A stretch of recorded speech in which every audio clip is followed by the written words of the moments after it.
Welcome to the main basketball rankings podcast. I am your host, basketball data nerd Lucas McNally. Jay Baines is here with me, and it is tourney time. So we are going to pick a Cinderella. And I normally do this by myself, but I thought it'd be fun to have Jay here. Jay, thanks for joining me. Thank you, Lucas.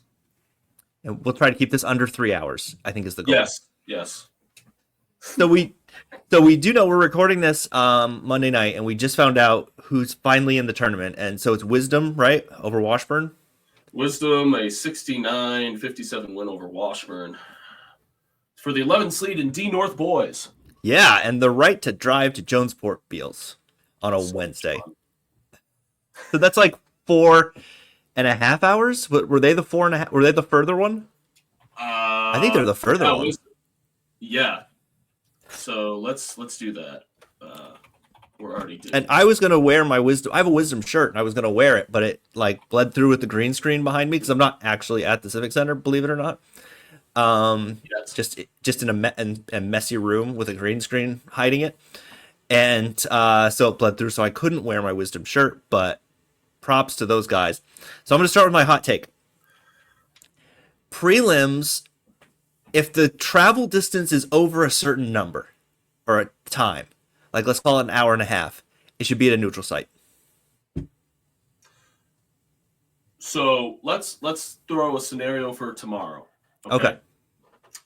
8-9 B North girls. Miranda Cook gets to go to Presque. Now, granted, Miranda Cook chose to be in the North. You knew this could happen. Right. So I'm just like, you're going to get to Bangor. You're going to pass the Old Town exit, and you still have another 2.5. Yeah. So the Mountain Valley Conference. So people will say, well, we earned the home prelim game. But did you? Did you really earn the home prelim game? Because what's the difference between the 8 and the 9 in B North in that scenario? Is it?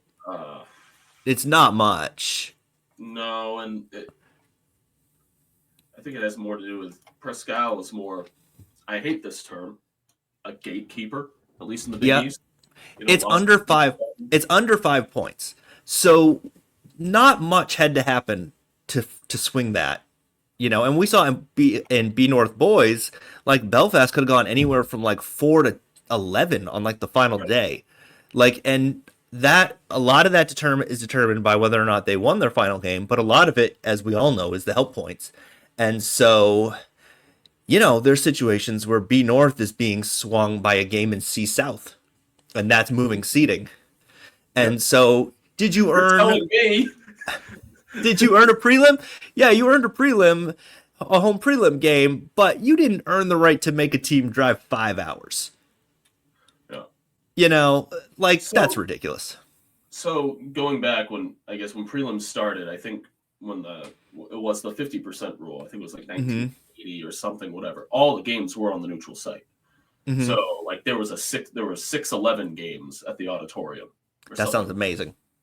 Well, and then they tried to do the schedule and that doesn't work because they would still try to start it on Friday. Jeez. It's interesting to look at, if the plan that we've seen goes through. Mm-hmm. What's the biggest region? 16? Yeah, something like that. Yeah, I mean, it's still a 6 versus 11. But that's down in the SMAA. Who cares? I mean, you can walk, right to that game. Right. It's not Wisdom going to Jonesport Beals on a Wednesday. But on a school night. We've seen GSA go up to Fort Kent. Yeah. Obviously Wisdom going to Jonesport Beals is a little more difficult. In soccer, Presque Isle had to go down to Erskine and then 2 days later go to Oceanside. And they won. But still, that's travel in the fall is a lot different than travel in the winter because we're all watching this blizzard showing up on Sunday and trying to figure out if they're going to get the full slate in and if we're going to get stuck in Portland or in Bangor or whatever. And I just have flashbacks to driving down 220 on some side road off of 220, having no idea where the road is, 4 inches of snow on the road, and I'm just like, boy, I hope I don't hit a tree. Well, for what it's worth, the Jonesport Beals girls go to Katahdin tomorrow. Oh, that'll be nice. For a 4 o'clock game. All right. Yep. All right, so Here we go go. to the main. Let's go to the main event. We're gonna pick a Cinderella. So here's the rules. In case anyone is new to this, I've done this by myself usually or every time before, but I thought it'd be fun to have someone to bounce off of with this. So the rule is we can't pick the team the model has pegged as the favorite, and we can't pick our own team. So I can't take Madomic Valley, and we'll say Jay will give you Old Town. Give me Old Town and Hamden. Why not? And Hampton. Okay. So the beauty of that is obviously you have to take your bias out, but then the benefit of it is if maybe you don't feel great about your team when we'll hear this and they go, "Why didn't you pick me?" Well, I couldn't. It was against the rules. So there's a there's a double edged thing.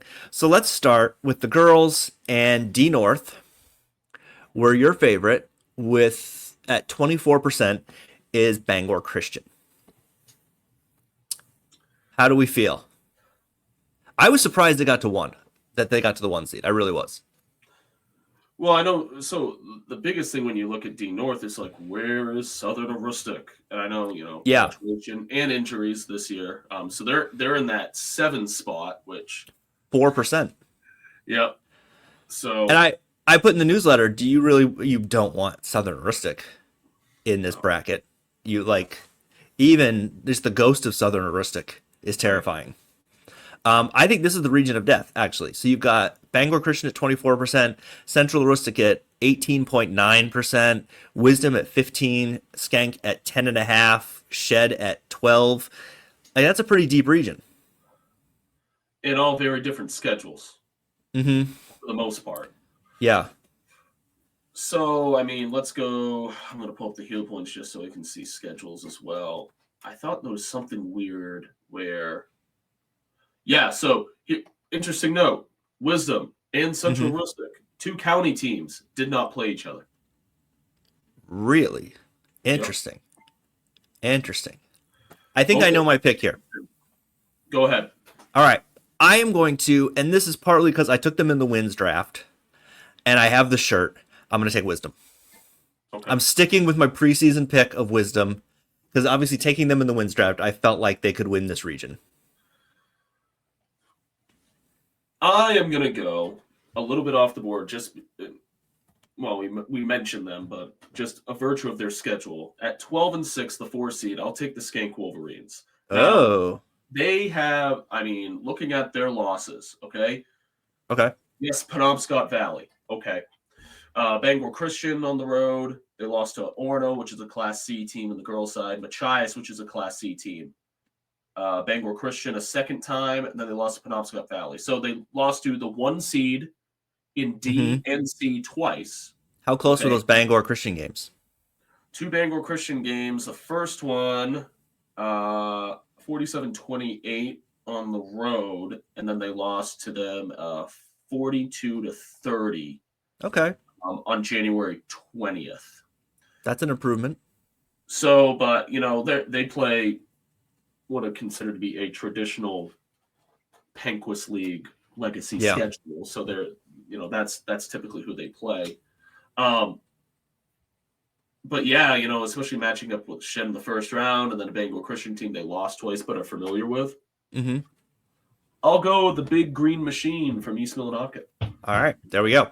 All right. So let's moving on to D South, where your favorite, of course, is Valley at 58 point, what does it say, 9%. Forest Hills is the 2 seed, Temple's the 3, and St. Dom's is the 4.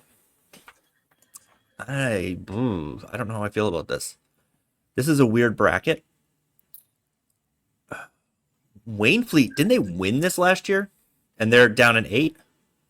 Did they win it or did they lose it in the regional final? I think they lost in the regional final. Oh, we just did this spreadsheet. Hold on. Let me pull that one up too. They had that's a good spreadsheet to have up. I think they had the surfer girl who had to go to that thing and miss the Yeah. regional final, and she was really good.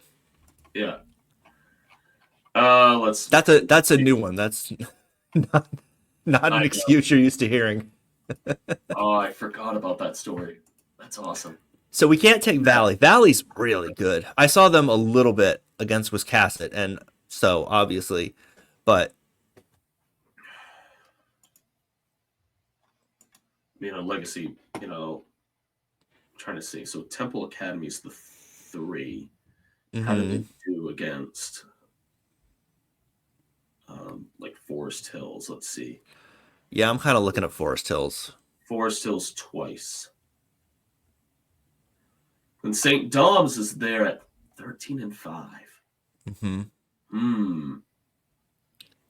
Playing a lot of Class C schools. Yeah, and Forest Hills just lost to Valley by what is that, 34? Yep. Yeah. That's I don't like to pick them when they've done that recently. Yeah, that is a lot of C schools for St. Dom's, isn't it?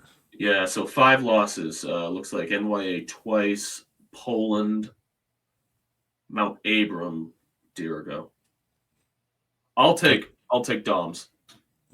I might join you there.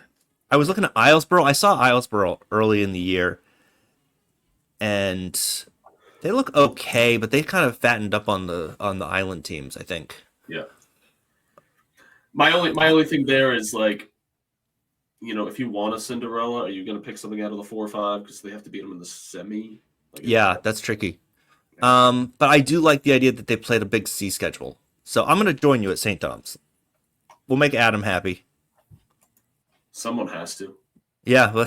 Yeah.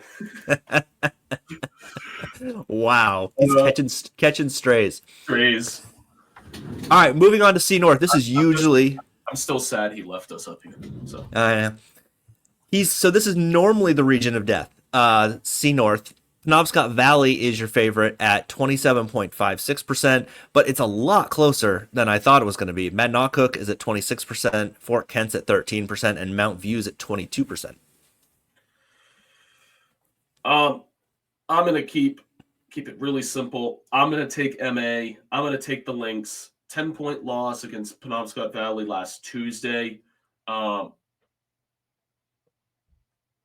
they have size. Just a lot of pure athletes. There's a lot of athleticism in Class C. Honestly, you look at, PV, MA, Fort Kent with the Oliver girl, Mount View, who's the KVAC schedule. That's the kicker right there. Yeah. You go down to Dexter, and the athletes that they, 3 sport athletes, at least 2 sport athletes that they have on that team, the Jody Grant squad. But I'm going to take Madnockhook. If they can grind that out and probably keep that game in the high 30s, somewhere, it might be like a first to 39 win type thing. The Lynx might, that's what they'll have to do because we know Penobscot Valley can score. Penobscot Valley also outstanding defensively. So it's like, all right, where are we going to go? First matchup between those 2 schools in Howland, which was the 3rd game of the year. Howlers by 16, 46-30. So I'm thinking, that 38-39. If they can find a way to limit Penobscot Valley to, under 40, fourth quarter. Is that possible? I don't know. 46 both times? Maybe even 42. Oh, maybe. All right. I don't know. But then again, if it's a 2-possession game in the 4th quarter and you can get, especially on the girls' side that I've seen this year, I've seen these games get in the bonus very quickly in that 4th quarter. These kind of, grinded out rock fight type games, but I'll take the Lynx. I'm going to use the same formula I used last year for the C North boys. So December 19th, Mount View loses to Madomic by 1 at home.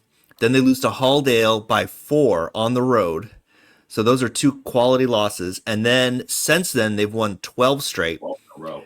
They won at Belfast. They won. They beat Lincoln Academy. They won at Levitt. They beat MCI. They beat Erskine. And then they beat some other teams that are not very good. But that's a lot of quality wins down the stretch. That Erskine team is really good. Yeah, and I've tried to study up on that team a little bit more, considering what they've got Ariana. I'm going to say that wrong. Berdine just scored her 1,000 point. Yep. So they've got some athletes, and I like the idea of a KVAC team that's, and I don't necessarily like, if you threw a bad Belfast team in there, I wouldn't feel great about it. But a team that's competed with some really good KVAC teams in C North, I really like their chances. Yeah. All right, so Well, let's I mean, move. just look at the top 8 seeds. Yeah, So at worst, 12-6. Central's in there at 12-6 in the 8th spot. So yeah, that's a tough region, yeah, and actually, I think Penobscot Valley is awesome, yes. but we can't pick them. Nope. That's Such as against the such as rules. such is the beauty of the exercise. All right, let's move over to C South, where the favorite is Halldale at 27.1%. Carrick's the 2 at 11.6. Madison's the 3, 25.7. And then there's Winthrop at 16%. Yep. So, that's the boys. That's not right. Yeah. Shout out Lori Rowe at Halldale, main DOT employee. Go work. There you go. There you go. The highway program. So that was a little out of context when I found out she was coaching that team in the state final. So, like, It's like, hey, I know you. okay. Yeah. So just looking at, obviously the kind of range that we'd expect, 2, 3, 4. Carrick's in there. I know they had 2 losses to Valley, but Carrick also plays an East-West conference schedule. They're not in the Mountain So West it's a anymore. lot of Wiscasset and, yeah. I think they play Vinyl Haven probably. I think they play some island schools. And They play North Haven. I know conferences like to control their own schedules, and Carrick made the move, probably not just a basketball thing, because basketball classification is different than the other sports. But they don't play Madison. I mean, Yeah. figure that one out, please. And of course you have a Madison team who, finished up the season with that win over Marana Cook, which kind of also affected some of the points to be north. They played Spruce pretty tight early in the year. Yeah, 4th game of the year, 36-27. So that's, I don't know how tight that is. Lost to them by 25 the second time. Yeah, I think Spruce has improved quite a bit over the course of the year. How is well? So there's another team that actually, you know what? I'm going to go with. Okay, team that's won 12 of their last 13. I'll take the 4 seed. I'll take Winthrop. That's what I was looking at. I just noticed that North Yarmouth Academy's won what is that? 3, 6, 9 out of 10 in the 7 seed. That's interesting. Beat St. Dom's and Winthrop beat Halldale. Yeah, that's why I was circling them. Yep. They only played played once. I'll take the Ramblers. Okay. I got a Winthrop T-shirt. Do you? The Magic School Buses? Yeah. Yes. I like to wear it when I'm out on the Odyssey. People it's like, oh, you must be local, and I'm like, no. Just like shirts with buses on them. I don't know. I'm gonna say on the record that I was gonna take Winthrop, but I don't want to agree with you too often. So I'm gonna go with North Yarmouth Academy.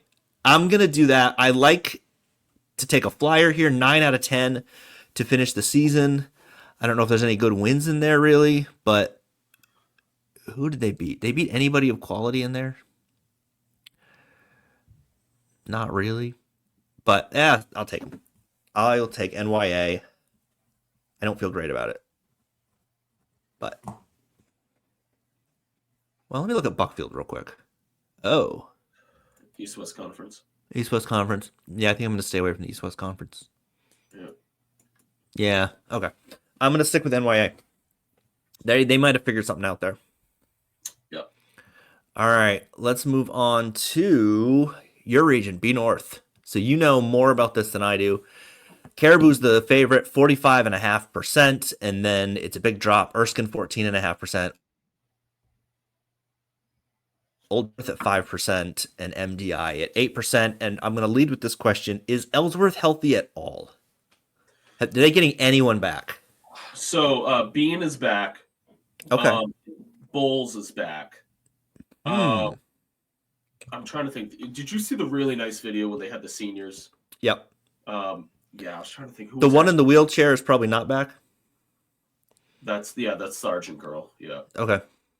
The question is, was Ray? I don't know what Raydell's status is. Because they're an interesting pick here, just because they could be the 1 seed if they were healthy. Right. Let me go back to the recap from last Tuesday. Just want to make sure. Of course, things could change between now and Saturday. Right.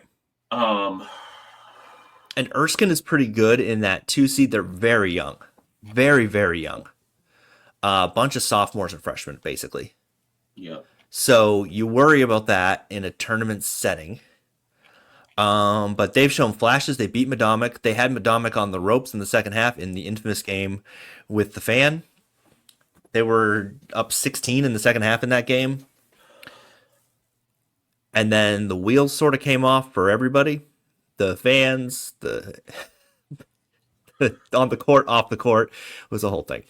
So But I just want to clarify, just so I got the recap from that Ellsworth MDI game. It doesn't have Bowles or Raydell scoring, so maybe Bowles was not back.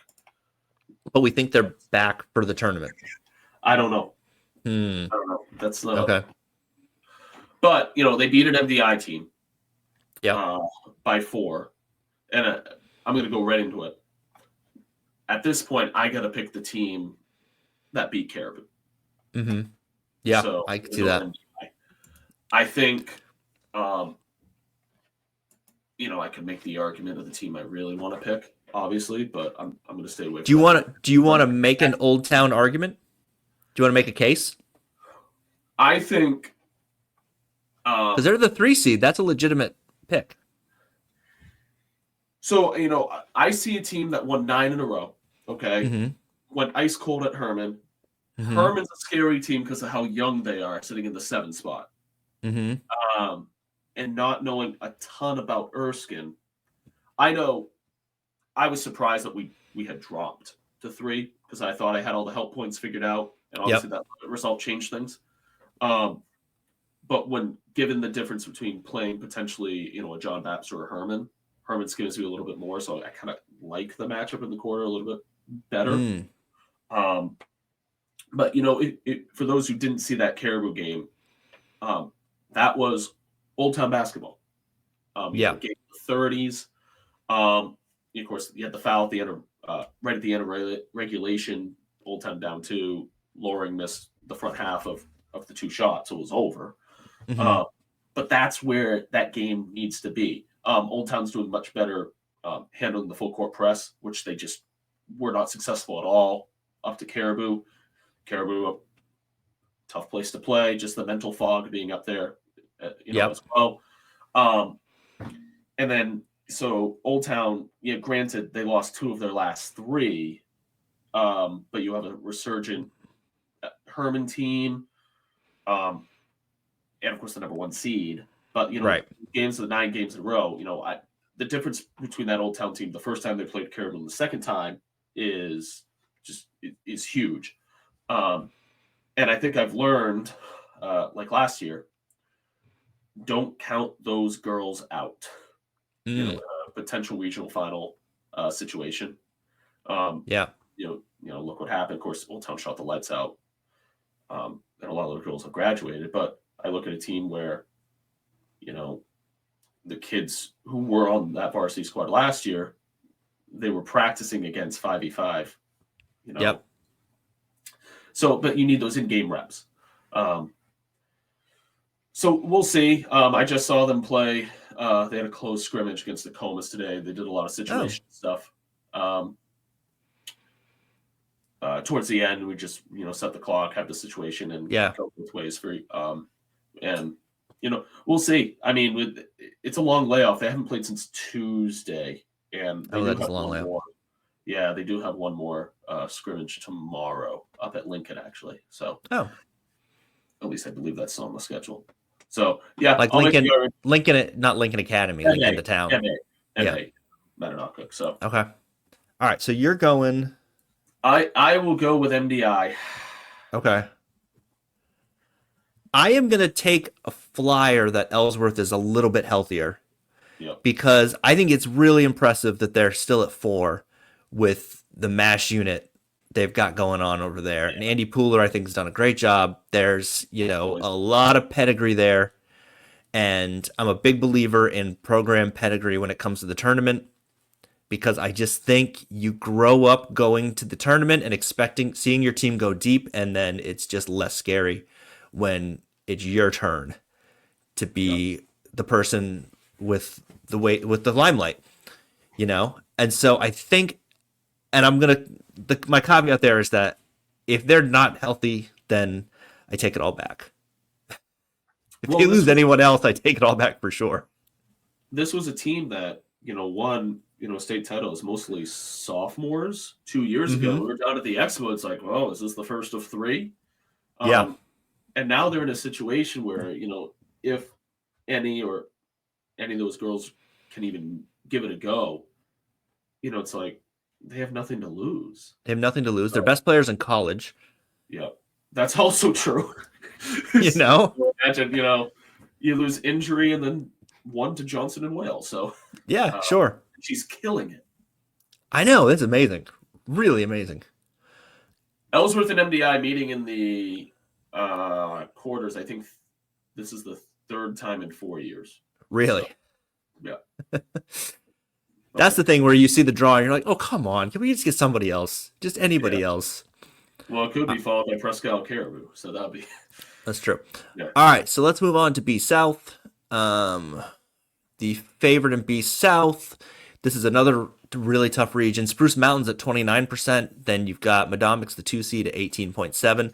Oceanside's the 3 at 22.5. And then Biddeford is the 4 at 22. And then there's Wells and not much else below that.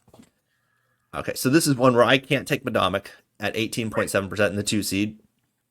You want to go first? You want me to go first since I probably know this region better than you? I'll go first just because, it's just the weird nature of things. Having an SMA 18 in B South is just mind-boggling, first of all. It's weird. So Biddeford going in at 13-5. The losses, they lost they split with Brunswick. Okay. So Brunswick, though, Brunswick is the Ellsworth of the South in terms of injuries. Okay. So it's anyone's guess who was on the court for Brunswick, and they could have beaten you by 10 and lost by 30, depending on who was there. So, they lost at Brunswick, at Sanford, at Ararat, then a 3-point loss at home to Marshwood, and they lost the last game of the regular season to TA. Yeah. So that's a tough schedule. That's super tough schedule. They had the top 5 schedule until those last couple games at the end there, with like when they got Bonnie Eagle and Noble and Portland, kind of killed their strength of schedule. Yeah. But the top half of their schedule is rough, or was rough. So I'm looking at Oceanside. Yeah. 13-5. Lost to a good Coney team by 2 to start the season. So they have an injury issue where Renee Ripley has a broken finger on, I think, her non-shooting hand, and she missed the Madomic game at Ocean, and I don't know if she missed the Hamden game, but she's very good, very important to what they do. Yeah. So but if it's her, then she might be able to give it a go. But she's their big presence down low, and one of their best shooters from deep. Yeah. Oceanside is good. And let's just say that having lost Bailey Breen, and I think a lot of people said early in the year, well, that's it for them. They've been in contention all year. They've been a top 15 team in the power rankings all year. I kept expecting them to fall, and they've been really good. Aubrey Hoos is fantastic, and they've got shooters, and they can hurt you. Well, That's my Oh, nice yeah. Oceanside thing that I'll say for now, and then I won't say anything nice about them for the rest of the year. Well, I'm going to take Oceanside because There you go. when you have a kid named Baines on the team, There you go. you got to go with family. So, Kayla, this is for you. I almost wonder if you should be disqualified from picking them because of the family angle, but I'll allow it because you already took two teams off. No, it just that's why it was kind of cool the B final last year for Dad. Kayla's Sure. playing one team. I'm directing the band for the other one. So it's just like, oh, he is neutral. It's fine. We don't have to All call right. him all that. So I will not take Oceanside because I would like to still be in the will. I will So take there, Oceanside because Baines blood. because you also want to stay in the will. I'm gonna go with Biddeford. Biddeford was my pick to win this region in the preseason. They've been top 10 in the power rankings all year. I think they might be the best team in this region, regardless of seeding. And if I was Spruce, I would hate to have seen them drop to 4. I would be so annoyed they dropped to 4. Jordan Crump is awesome. She hit like 5 threes from NBA distance in the quarterfinal loss to Oceanside last year. And you sort of sitting there going, maybe, and this is just an idea, just keep doing that. Maybe that should be the offense. So I think they're gonna be awesome.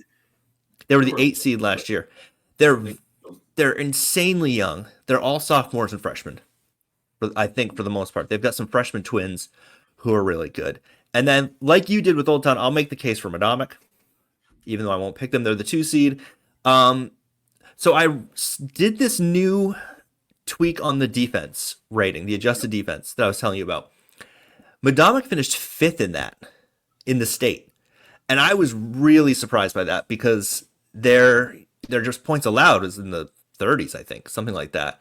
And you look at it, they held Yarmouth to 18 points. They had a couple games. They held Belfast to under 20 in the opener. They had a couple really great defensive performances. And if Katana Williamson gets going and Chloe Fox gets going down low, they're going to be really tough to beat. They could win this region. It wouldn't stun me if they won this region. They beat Spruce. They did beat Spruce. Okay, They're the team that at Spruce. Okay, so and Spruce and Oceanside did not play. I don't believe. Maybe. Look at Spruce's loss. Oceanside's losses. They did not play. No, they played last year. That was it. They played last year, and Oceanside had the much more difficult schedule this year because I think they got the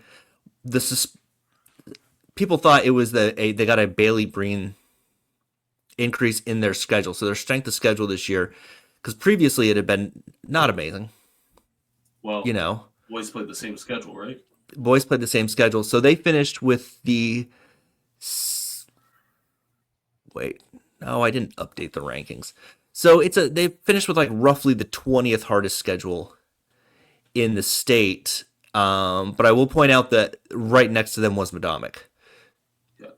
So I just had to fit that in there for reasons. All right, so I'm going to take Biddeford, and you're going to take Oceanside. Yeah. And nobody gets kicked out of the will. All right, so where are we going now? A North. A North. Lawrence is the favorite here because Lawrence, Maddie Provost and friends. Yes. Mm-hmm. They are the favorite at 53.6%. Coney at 27.7%. They're the defending champions in this region. Your friends at Hamden at 10.5%, and then Camden Hills at 6%. Yeah, so I mean, another team, and I guess there's a huge youth movement on the girls' side. I mean, Hamden only has one senior. They are really very young. Since the loss to Oceanside on the 4th of January, they've reeled off 8 of their last 9. So, and of course, they just wrapped up the season. Yeah, they wrapped up the season. Win at home versus Bangor, then beat Oceanside last night on the road. Yeah. So, and in that straight, actually, they did beat Bangor twice. Just thinking of the top four. They did lose to Camden Hill. They split with Camden Hills. The lone loss was at Camden Hills by 2 on the 28th. So I don't think they only played Coney once. They lost by 18. I think the safest bet here is going to be Coney. Yeah. Coney's 3 losses are 1 to Oxford Hills. Whoa. And 2 losses to Lawrence. Game was not very close. The first time, is that right? 74-73 last week? Yeah. They nearly won that game. How did I not hear about that? That's I don't know. Yeah, that was something. wow. And I hate to say it because I know it's not their home court. Okay. But it is. Still the Civic. Still the Civic Center. There's a reason the floor is red. But I was noticing looking at the tourney odds, the Coney boys haven't won in like 47 years. Really? Yeah, I was surprised. I went, no, that can't be right. A regional title, yeah. No, the whole thing. A gold ball? They hadn't won a gold ball in like a long, long time. Yeah, 78. Yeah. So, I mean, think back right before the world ended, 2020. So Camden's down 9 with 6 minutes to go. Okay. It was either 9 or 11. I can't remember. And Hamilton was down 8 in the quarter. I think 7 to Brewer in the fourth quarter. Okay. So it's like, okay, here we go again. And by the time the regional final rolled around, I'm just like, okay, they'll be fine. Yeah, because they beat that Coney team. That wasn't as dramatic because Coney didn't call timeout right before a 3-pointer that would have taken the lead. Like Brewer did. God bless Ben Goodwin. But you got to go Coney. Defending champ. You only lost by 1 to them. You know. But earlier, like a week earlier, they lost by 35 or 34. Yeah, so you just gotta. I just don't think Lawrence is gonna lose, but I don't. So I'm between Hamden and Camden Hills, and I think Camden Hills has some injured players coming back. They had a starter back against Madomic, and she had a good game. So Camden Hills, they would face Lawrence in the semi. Would it be a scenario? Yeah. We're picking who would win the region. It could be a situation. We're not necessarily picking the team that would beat the favorite. We're trying to pick the team who would win the tournament. There's some, it's all about matchups. Can they beat Lawrence and then Coney back to back? Yeah, is Lawrence a better matchup than Coney for them? It's weird stuff like that. So yeah, I'm still gonna go Coney. Okay. So, you can pick Hamden. I won't. Yeah, I like how they finished. What is that? 8 of 9 to finish? Yep. But the losses is at Camden, but only by 2. And then I'm just looking at who's in there. Bangor in there, Gardner. And then I'm looking at Camden, and it's more up and down. They've got a loss to Lawrence, at Lawrence by 14. That's respectable-ish. Lost to Coney. I think that Coney game was a lot closer. I seem to remember updates it being closer. They were very impressive in the second half at Madomic on senior night. Oceanside, the close game against Oceanside. That game was closer than the score. I'll go with Camden because... Yeah, I'll go with Camden. I'm going to regret it, but... Actually, no, I'm going to go Hamden. I'm changing my mind because I might go with Camden for the boys' side. Okay. And I don't want to double up on them. And so you're going with Coney. I'll go Coney. Because Nolan Ames is legit, and I always like to take the best player on. He might be the best player in that bracket. Yeah. All right, A South.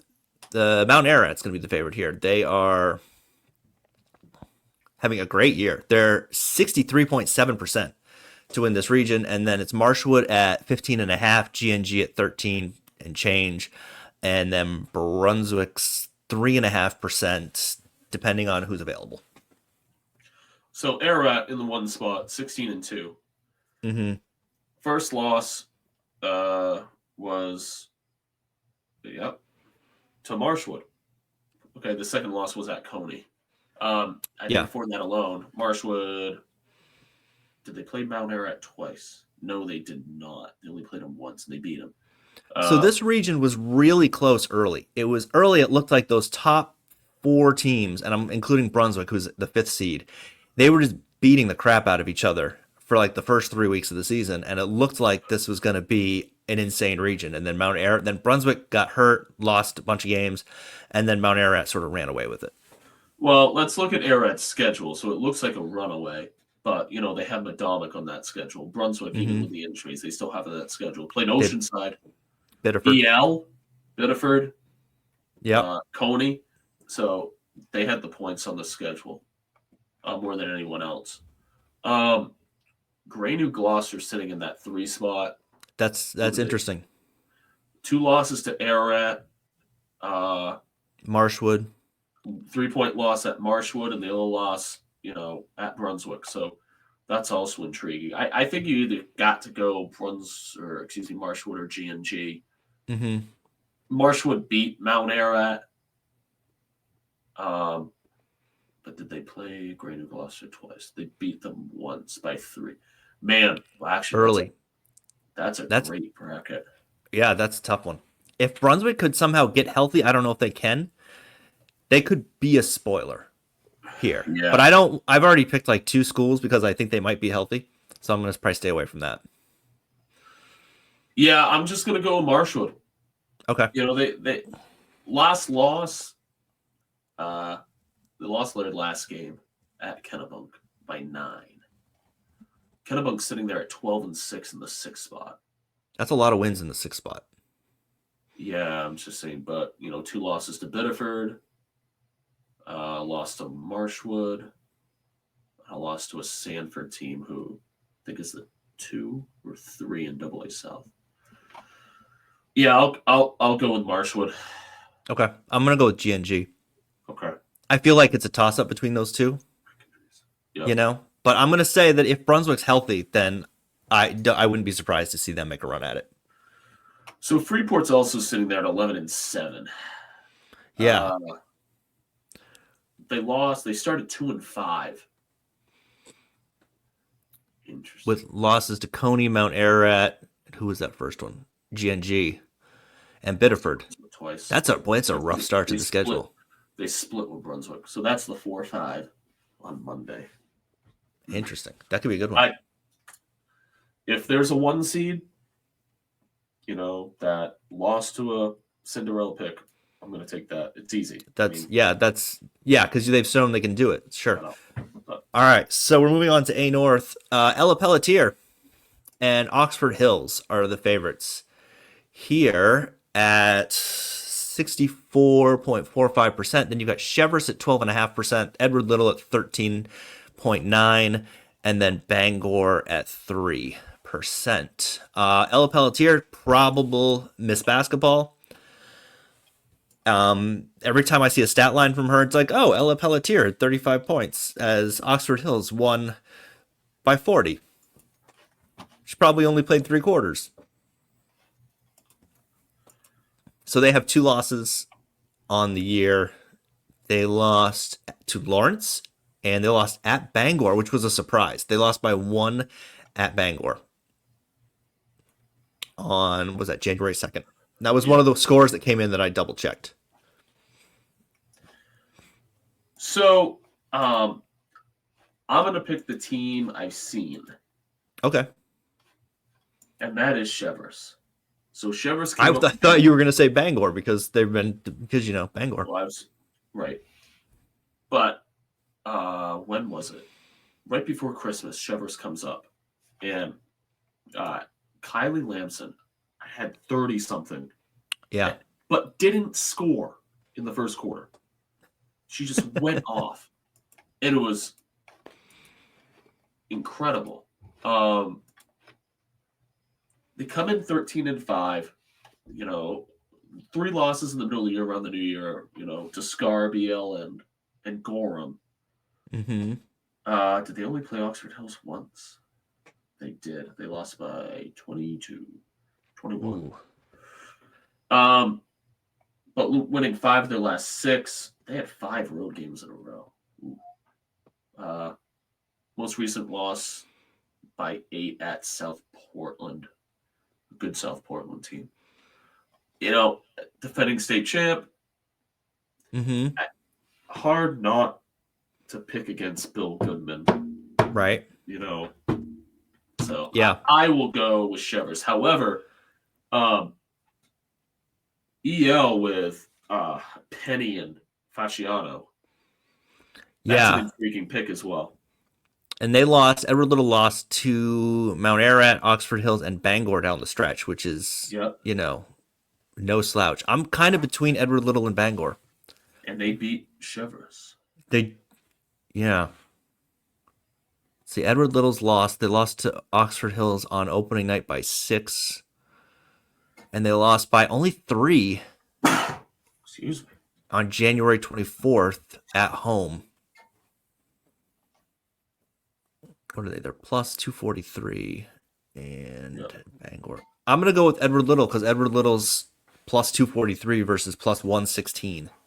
Yeah. And I like that sort of stuff. Chevers is plus 252, so. Yeah. And so you got Chevers. Trying not to repeat you too much. Because, what fun is that? What's the point of that? All right, so move to Bangor, though. That's tempting. How'd they do against Oxford Hills? They beat Oxford Hills. Yeah, they have one of those wins. Yeah, I think that's what got them the 4. That would do it, yeah. They got something on the final day that was weird, that some help points that were surprising, that got them over Wyndham. And Wyndham's no slouch there. No. All right, AA South. South Portland is the favorite at 52.29%. They're the 1. Gorham is the 2 at 28.2. Sanford at 14.3. And then everybody else.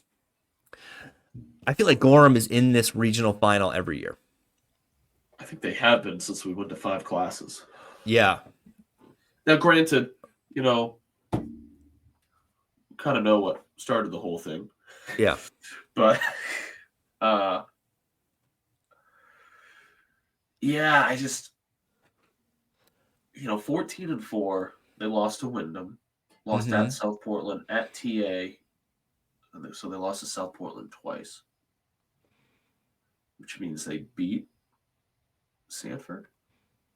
So South Portland's losses, they lost to Chevers, they lost to Wyndham, and they lost to Oxford Hills. So they didn't lose to anyone in the region. Okay. Gorham beat Sanford once. They only played once. 8 teams in a region, all in the same league. They only played once. Awesome. Everybody gets in. Great system. Yeah, we're close. It's hopefully. Sanford team, it's just way out of my usual area.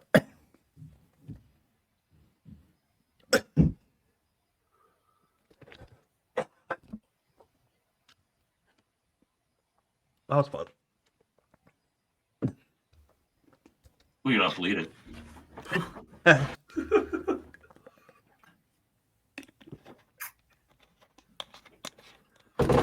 All right. That water went down the wrong pipe. We good. All right. Very professional. I don't have a cough button. It's all my cough buttons are covered up by heel points and gold ball lines and stuff. Yeah.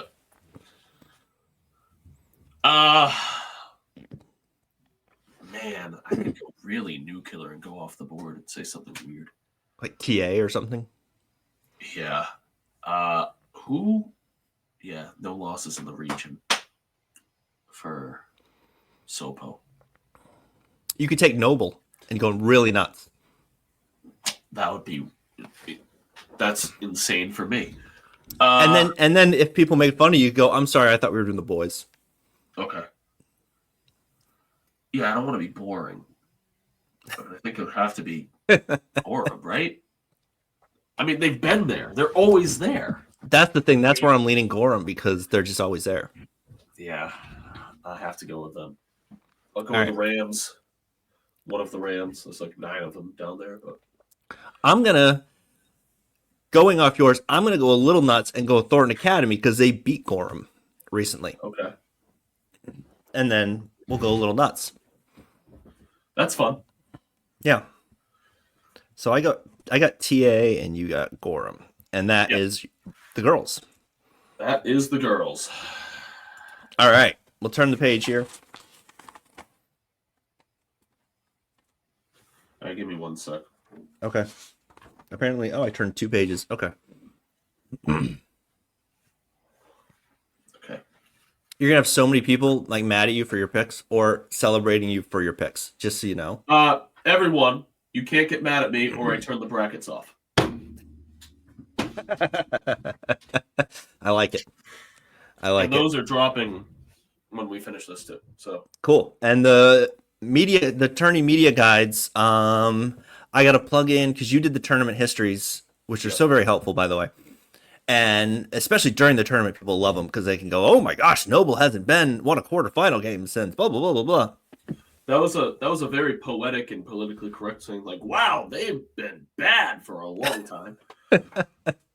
One of the Noble, because the Noble crowd last year was rough, and I was talking to someone about it, someone at Noble about it, and they go, "Well, you can't act like you've been there before if you haven't been there before." And I was like, "Well, that's fair enough."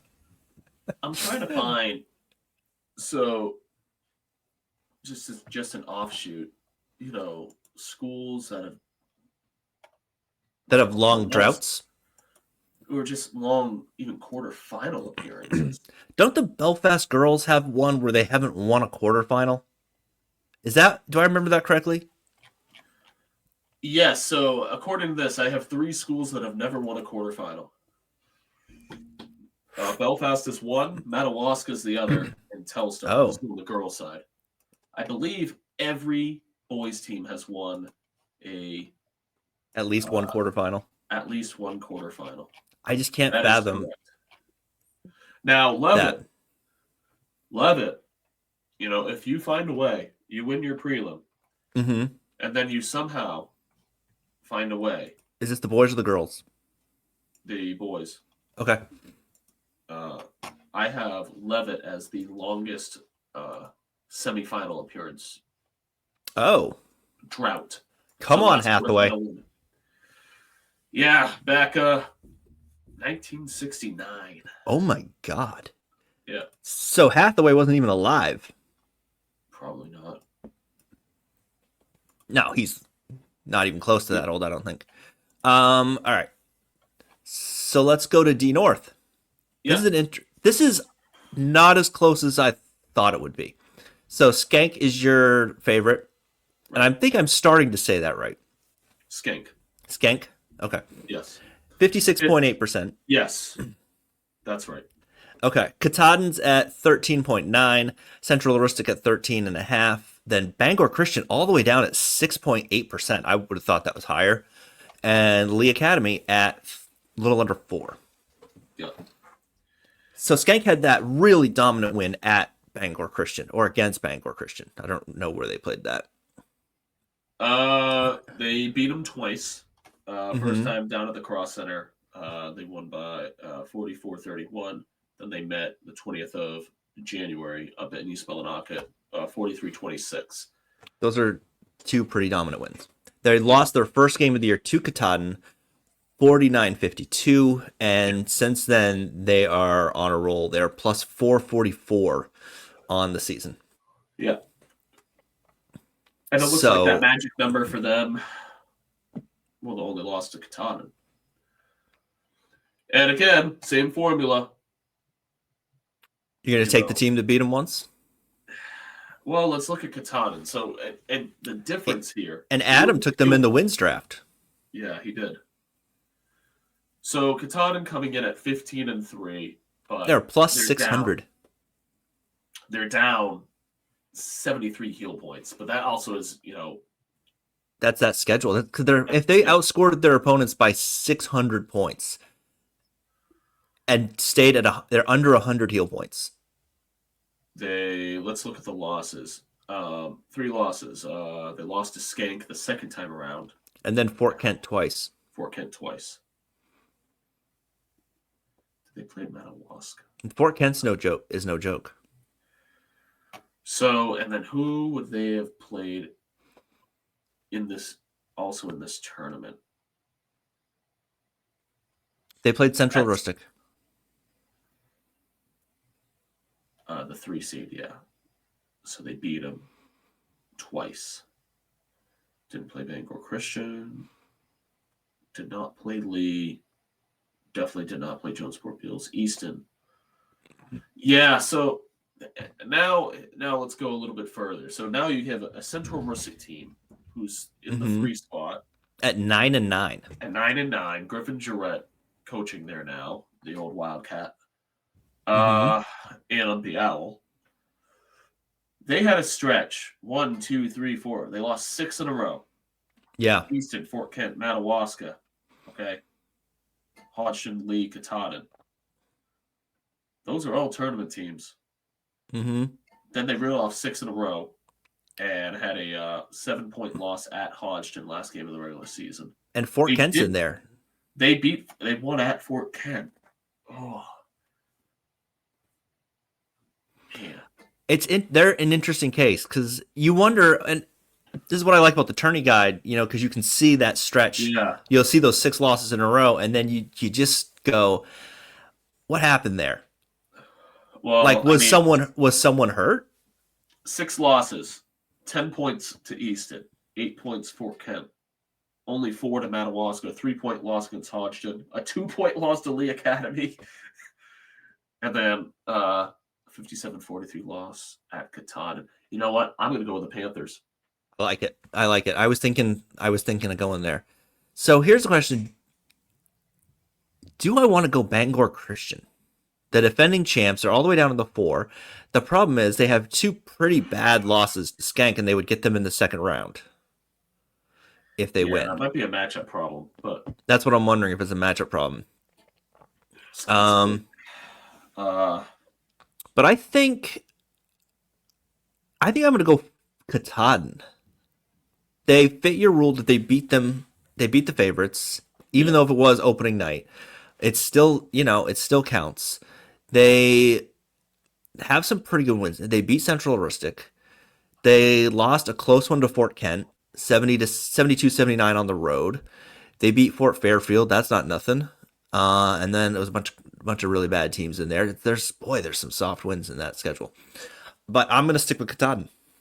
Let's do it. Yeah, and going back to BC, I mean, the 2 losses, or the 5 losses, lost to Machias twice, who I believe is the 2. I think Machias got all the way up to the 2 and C. That sounds right. And Skank, who the number 1 seed. And then, but I worry that it's a matchup.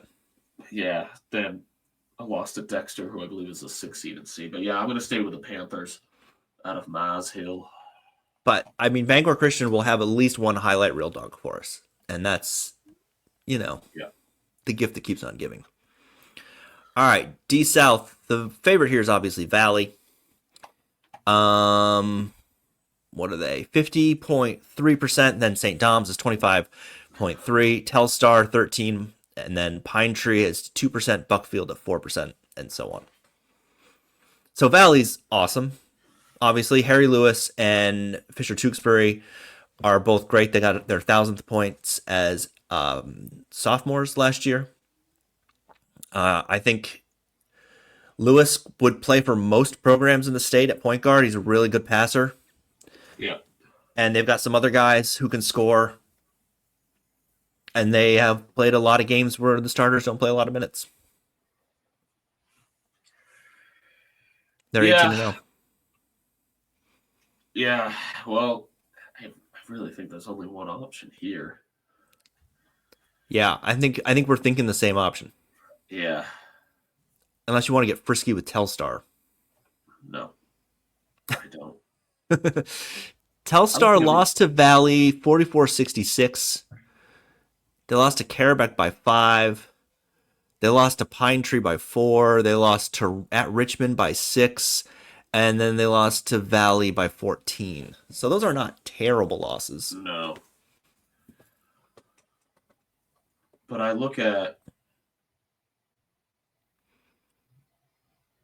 And that one St. Dom's loss is to Mount Abram and on the road, and Mount Abram's 10th in the power rankings, if that's been updated correctly, but top 12, 13 team in the state, according to the power rankings. So put as much weight into that as you want. So how many Class D teams did St. Dom's play? Did they play any?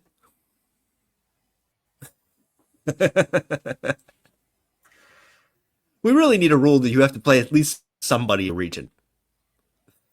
Somebody. So 17-1 playing a Class C schedule. There's some B games lumped in there, I think. Yeah. Poland, Lisbon, but Lisbon's not really a B school. 17-1 is 17-1. Yeah. And I think you know what they say? They say the JV team is really good, but what I read on Twitter is that anyone could coach that team to wins. You know, It doesn't matter who the coach is. Anyone could do it. There's just so much talent on that roster. That's a thing I saw on Twitter. Mm-hmm. And I don't want to, endorse that or infer anything from it. It's just a thing I thought I'd share with you. Yeah, and I think there's nothing more appropriate here on the main Basketball Rankings podcast. Yeah. We're picking Cinderellas for the greatest sporting event in this state year after year. Yeah. There's nothing more appropriate than picking the hockey school. So we'll go with Dom's. You're going to go with Dom's? All right. I'm going to go with Dom's for Adam. Because why not? I could get frisky and take Wiscasset, but I saw Wiscasset against Valley, and it was not pretty. St. Dom's, and maybe we'll jinx this. Let's look at St. Dom's tourney history. Let's jinx somebody. Let's do it. I would love to have that sort of power. That'd be great.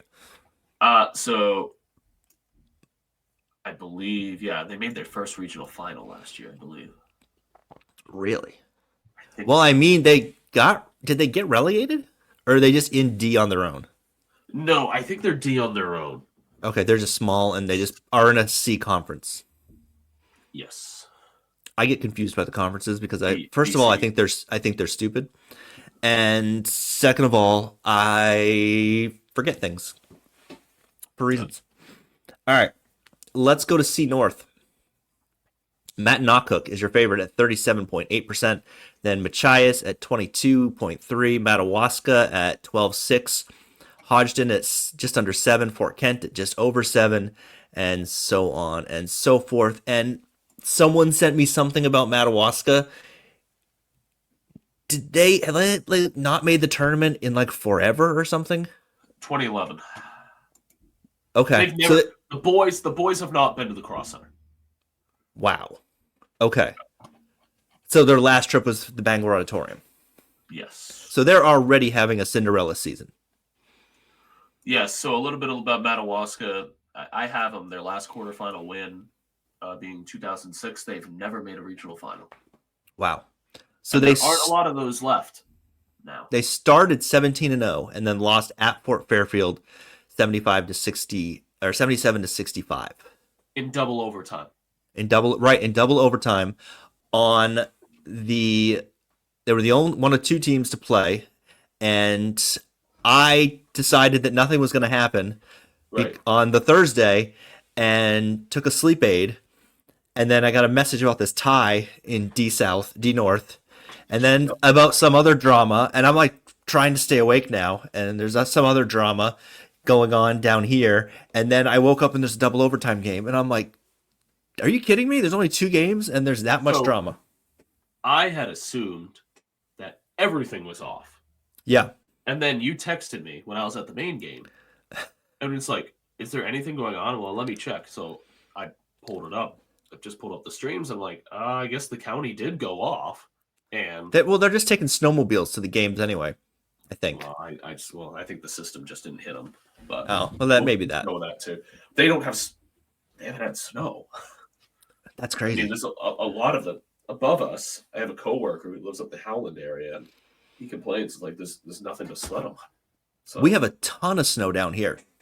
yeah, Like all of a sudden, like, and there wasn't a big storm. It was just like we got 4 inches, like yeah, it's four once a week. times in 2 weeks.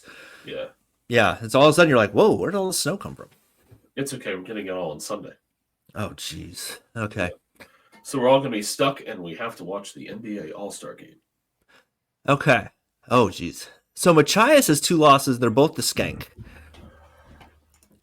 That's interesting.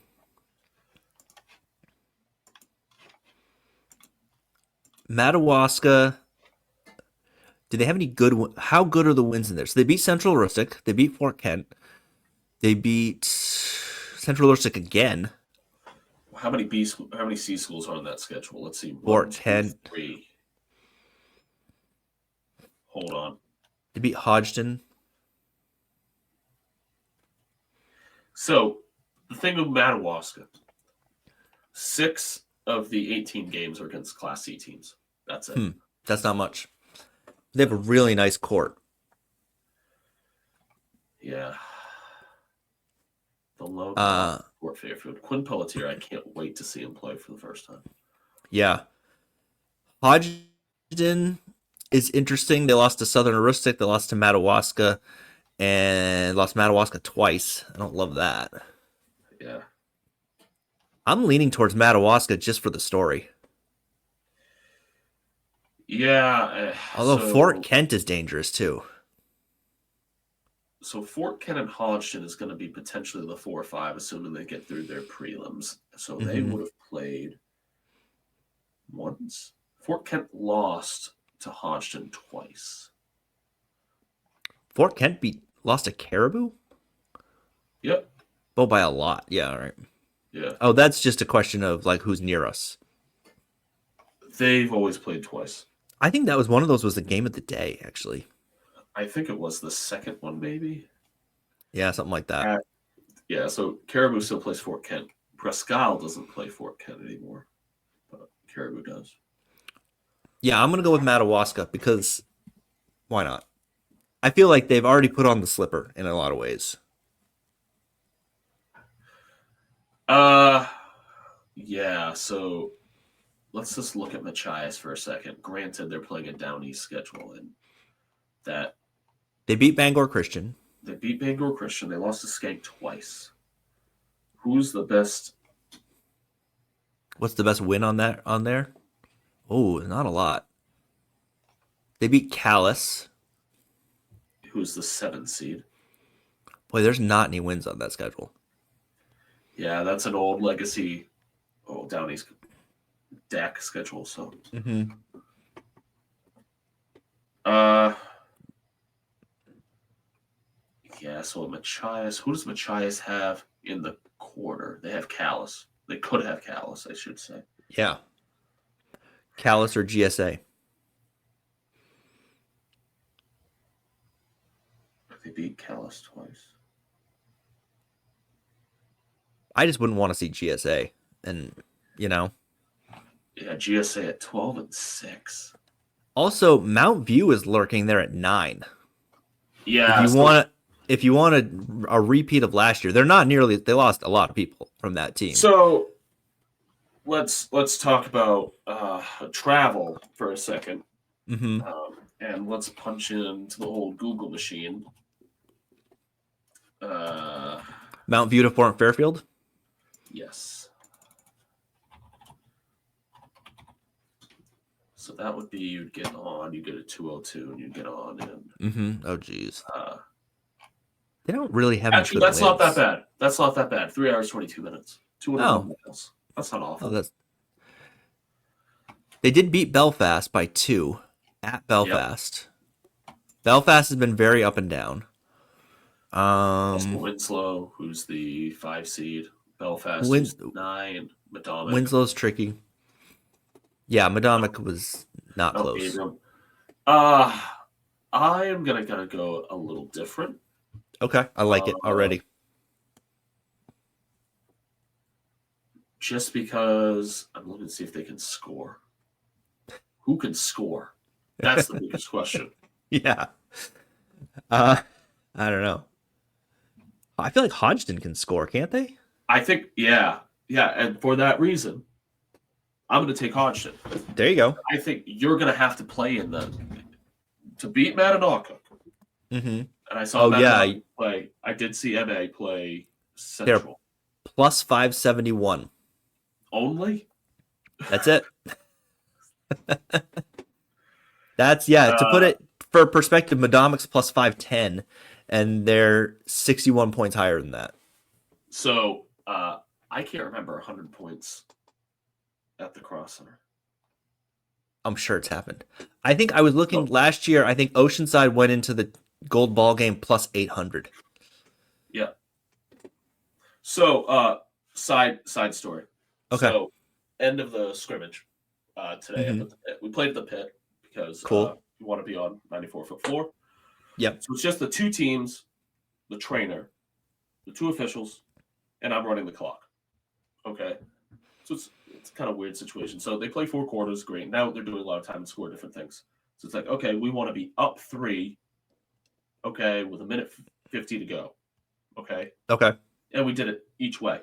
So the first time I just reset the score or something, I just kind of just rounded, add some buttons. Second time around, I'm like, okay, let's be stupid. So I set it for 98-95 with a minute 40 to go. I like it. And our AD, when he posts it on social media, he always takes a picture of the scoreboard. Yeah, sure. So with about call timeout, it was a 4-point game. It was like 102-98. So I sent it to him with no context. It's like barn burner, and he's like, "What?" I love it. It's not. It's just time and score stuff. Yeah. I thought about going the other way and doing something like a Dexter PVHS game and having it be like 18-15 with 2 minutes to go. Like that 10-8 game last year. Yeah, or something. Yeah. What was that? Madawaska, Van Buren. Madawaska and Van Buren, I think. Yeah. I think so. Boy, that was the most interesting final minute of a 10-8 game you could imagine.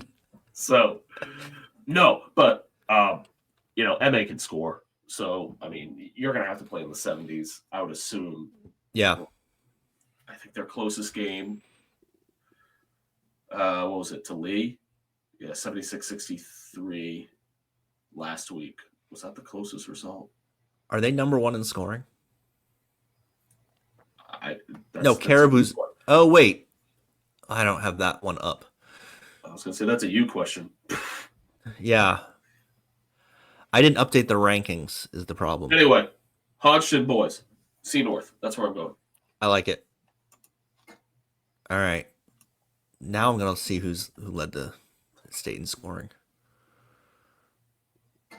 I'll find it later. Okay. Moving on to C South. Your favorite is... See, now I lost it. Looking for other stuff. C South, Mount Abram at 47.36. The Roadrunners, Monmouth, the defending champs, at 22.8. Carabec at 9. Richmond at 3.5. And then Halldale and Madison are in 5.5-ish. So the Roadrunners are real good. Yeah. That's my hot take for you. They lost one game scorching to Monmouth, the defending champs. Monmouth had a game this year where they got 8 technical fouls, I think, on opening night. Is it either 8 or 6? And that was the canary in the coal mine of the flop technical does not work. Yeah. And one of my lights just went out. So a little battery bit, powered. I've seen people have kind of figured out the flop warning, Yeah. assessing it, and It's still stupid. as much. It was maybe it was just like the new thing that we all paid attention to way too close to start the season, but yeah, and again, not to be boring, okay, but when the 1 seed 17-1 and the 2 seed is the team that beat them, And they're the defending champions. And the defending champs. So, and look at Monmouth's losses. The opening night loss to Maranacook, who is I think they actually dropped all the way to 12. They dropped pretty far in B North, but that was the game with all the technicals. We'll get to B North in a second. Mm-hmm. and then Waynefleet by 2, a good Spruce Mountain team, and Yep. then Madison, who's sitting there at 10-8 in the 6th spot. I will go with the Mustangs, mostly because I think at least the 3 and 4 spots are just inflated just because of the strength of schedule. Yeah, I wonder that too. Now, I'm not advocating for, hey, we need greater heel point differential, because I think we've done the math and we've realized It doesn't really work. Doesn't really work, because I think Mountain View actually dropped a spot when we ran that last No, week. they moved up. I don't think they moved up a spot. They just closed the gap between where they were. It was like a big gap between them and the next team, and then they just closed it to get real close. Anyway, so yeah, I mean, Monmouth, until something changes, they will have potentially Winthrop in that quarterfinal. Boy, I don't like any of these options.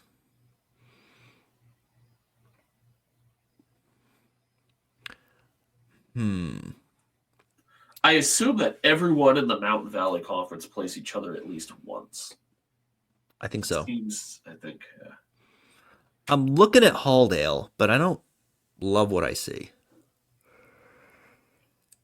And yeah, I don't like what I see out of Karabakh either. Yeah. Do I want to go nuts here? Oh, that's interesting.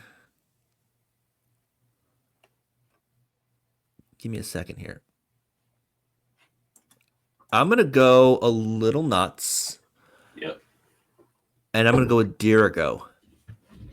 Mm-hmm. They lost, so they lost 4 in a row in the middle of around the turn of the year, which you never know. That could be an injury. They have 1,000-point scorer. They have played some B schools in here. They lost to Valley by 1 in Bingham. They beat Spruce Mountain on the final day of the year, or close to the final day of the year. So they might be finishing strong. I think that could be a flyer that could pay dividends. I think I could get good money on that on DraftKings. I could get a good price for them, you know? And then, boy, they would get Mount Abram in the first round, though, wouldn't they? In the quarters. Right. But I don't think they'll have much trouble with OOB. Well, maybe. OOB lost, Jesus, what is that? 7 straight to start the year. 7 of their first 8, and then figured it out. Huh. All right, I'm gonna go with Dirigo. Okay. I like when the team has a really good player. They have a really good player. Who Nathaniel something. What is his name? I just want to say that I'm really bad at names. And so, yeah, I remember numbers. Yeah. And sometimes that's too much. Yeah. I once forgot how to spell my middle name. Wow. As I never use it. And I was like, I don't remember how many T's there are. You know, you don't use the name for like a long time. Why would you remember it? That's true. All right. So we're going to your friends in B North. Yes. Region of death. That is, yeah, this is a nuts region. So Caribou's the favorite, right? I think it is. I want to point out, okay? Yeah. For those of you who do not know, there are 17 teams in this region. 13 of them have between 7 and 10 wins. WA went 7-11 and finished 16th. 16th. Poor Bucksport. Yeah, who are the wins over? Herman. So that's nuts. Herman. So from the 4 seed to the 16 seed, every one of those teams had between 7 and 11 wins. Yeah. So, and Caribou's. So we'll run down it. Caribou's the favorite at 46.8. Then Ellsworth at 33. Then Orono at 6.9. MDI at 5. And then it's pretty spread out. Yeah. So just to go over kind of the chaos that entailed the last day of the regular season for B North. Okay, I Mm-hmm. had a full engineering sheet of paper. Okay, just with my hand counts. Okay, trying to Uh-huh. figure out at every single situation, and basically the games that mattered. Not so much that Belfast Winslow game because we knew someone was going to jump up into that spot to begin Yeah. with. But it's like now it's like okay, what combination of Miranda Cook-Levitt and who was the other one? Babst and Foxcroft. Like what situations and in that matrix, like Mm-hmm. where did Old Town finish here? Where Old Town, like all that stuff. And That's why the heel I points are had awesome. it. Yes, and heel points are awesome. I had a kid say, "No, heel points suck," and I'm like, "Hey, don't hate what you don't understand." Did you And I fail the did. kid? No, Oh. no, I don't have that power. Straight to jail. Yeah, but I did tell his mother about it. Oh, So that's good. Yeah. yeah, um, but yeah, and I'm like, and I did the math for you. I'm telling you, okay, just relax. I always love the heel points where they go, one of the parents said that we can still make the tournament, and it's like, I promise you, you cannot. Right. So the interesting scenario, at least from an Old Town perspective, is we needed two results Mm-hmm. to stay in 7, and they both happened. Now the funny part is the Foxcroft Baps game, the cross center was unavailable. So was Husson. So actually, Baps played Foxcroft at Mackenzie Gym in our gym, and we got the result we wanted to stay 7. So Huh. I guess Mackenzie magic works in other ways as well. So, but All right, so yeah, so you can't take Old Town here. yep, yep. Old Town I sitting in the 7 seed with 8 and 10. I have no idea what to do here. So let's just go down. Obviously, the one Okay, team to beat Caribou is Ellsworth. sure. And so that's That the was easy right. pick. That was right before Christmas. That was also Ellsworth at 16 and 2. That was right after Ellsworth came lost to Old Town. Yeah. So then they come back and they won that game 65-52. I don't know how much you could really put the travel as a factor, having to travel all day, get down there. That's the first game of back to back. I guess it was like, well, Caribou lost at Ellsworth on the second day of a back to back. No, that's wrong. They went to MDI and beat them quite handily, kind of revenge game. Mm-hmm. So you see, Ellsworth has probably the biggest or best candidate, I should say. And if you look at, I got to put the odds back in front of me again. They're at 33%. 33%. So, I mean, those two combined, that's what, 80? There's 80% chance it's going to be Caribou Ellsworth. Yeah, so that's probably a regional final. I would assume so. However, it might not be. The team that scares me, if I'm Ellsworth, is sitting in that 3 spot. I was going to say, is it Orono? And that's Orono. Yeah. I want to point out last year, Orono went 15 and 3. Remember when they lost 3 games in a row? Yeah. Okay. Middle of the and season, everybody freaked out. It's over. It's over. Well, middle of the season, they lost 3 games in a row. Okay. They had that 44-25 loss at Herman where Orono did not score a field goal in the last 3 quarters. Jeez. Then they lost to Caribou at home by 10, and then they had a home loss to Holton by 7. I believe their point guard, Brady Hughes, did not play in any of those games. So there's 3 of those losses. They lost. The 2 other losses were to Ellsworth. And where's that last? Oh, and the other loss was last Monday up to Foxcroft. Now, there might have been some video circulating on the social medias. Ordo probably had the right game plan. They started with a 1-2-2. Foxcroft struggles to score from the perimeter.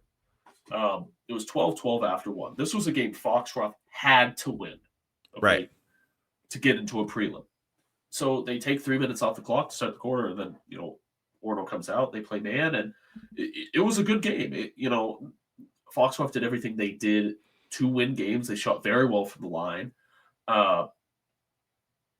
But it's like, oh, you're gonna pick, an Orono team that lost to Foxcroft, and I'm like, well, I think what Ed Catala has taught everyone is they know how to win games in those situations. Yeah. They are never um, out of sorts. Okay, Mm-hmm. those kids take on that demeanor. Will Francis, he's a senior now. You don't know when he's just going to take over. The Yep. Soderbergh kid shoots well. I just saw him last Wednesday. When they were up at Old Town. Um, there are going to be a lot of people who are going to kill me at school when I say this. Perfect. But it's just I think that's the team who can beat Caribou. Um, Hmm. Mostly because I think that's the team, the potential semifinal matchup with what do you call it? Ellsworth Yeah. um, looms large. Now, if they were to pull this off, it it'd be a hell of a road, okay? Because they're going to have the winner of Herman Prescott, okay? Mm-hmm. Obviously, Herman held them to no field goals in the last 24 minutes. They'll probably First time they they'll met. probably be reminded of that. Yep. And then they met on the 29th and beat Herman at home by 7 in overtime. Great game. Mm-hmm. Just, clean, entertaining, just good, solid basketball, fundamental basketball, which is what you can expect out of those two programs. So that is, what is that? That's 7 o'clock on Friday. If they get through that, Mm-hmm. I don't know a lot about Winslow. Winslow, I've seen him. Yeah. Braden Rodriguez is really good. They could use another piece. Yeah. The game I saw was at Lincoln Academy, and it was the worst officiated game I've seen all year. Rodriguez got called for 2 phantom fouls in the first minute, and Yep. he's the offense. So he basically then couldn't play defense because they couldn't take him out, and so they were playing 4-on-5 defensively just to keep him in the game. And then he got an errant elbow and took a cut to the face, and he was bleeding the whole game. And so it was just a really weird game from them. Yeah. But it was terribly officiated. They just went 5 minutes. They just didn't call block charges. They would just like 2 kids would run into each other and they would both fall down, and there was no whistle. It would Yeah. just play on, and you're like, what are we doing here? So they're good. I mean, he could carry them to an upset over somebody. Yeah. So, I mean, to solidify my pick, if I pick Ellsworth, I'll be killed at school. If I pick Orono, I'll be killed at school. I'm still going to go Orono, but I'll make one case because you brought up this logic earlier. Mm-hmm. Sometimes picking the team with the best player Yeah. might be the best option. So, we'll Can see where I interest you in a narrative play? Yes. Belfast. Okay. I don't know if they could do it, but They gotta go to Holton. what a story that would be. Yeah. If they could pull that. I mean, Holden just gave up 105 points Holton? to Caribou. Oh, that's right, they did. Um, When was Belfast just beat. They beat Oceanside to get that off their backs. They beat Lincoln Academy, who might be falling apart down the stretch, but that's a pretty good Lincoln Academy team. They beat Winslow. Who else did they beat? They beat Mount View. They held Madomic close for a little while on opening night before Gabe Lash decided he was done with that. I don't know that they could do it, but I just think if you want the best story, that would be it. Right. I don't think I'm going to pick them, but that would be an awesome story. You know, Yeah, I still, you're sticking with Orno. I like the Orno yeah, pick. I really do because they're the champs until someone knocks them off the right, pedestal. yeah, I think I'm gonna go with Ellsworth yeah. I because just that seems like the safe pick. And then, or I might just throw a dart at 4 through 10 and take who I get. this might be the best set of prelims that we've had out of one region. Oh yeah, In these could all be great. honesty, Is uh, there a case for Herman? yeah, yes, because I mean, What's the case you for know, MDI? Because MDI they almost won at Caribou. yeah, like James Witham is a case for MDI. Period. Okay, Uh, they've got a good and coach, and and Norwood in February. I said this right? last year. That scares me. It always scares me. Yeah, you know what? I'm changing my pick to MDI because Okay. I just remembered that Yeah. I like to take good coaches. I like to take good coaches in the 3 to 6 range. I think they're I dangerous. I said this going down. I saw Old Town play at MDI earlier this year. I was saying that to some Old Town folks. It's like, if they just shoot, they just always shoot so well here. Mm-hmm. I don't want to say every MDI team is the same, but a lot of these MDI teams are the same. It's Yeah. like if they hit threes, and how many times have they just come out as like a double-digit seed and make a semifinal? Now they're sitting Mm-hmm. in the 4 seed. Okay, They got that good it's, band. yeah. Shout out Matt Mayo down there, college buddy of mine. So Cool. they'll have 2 games in a. You get 2 Jesus Christ superstars on Saturday, everybody. Okay.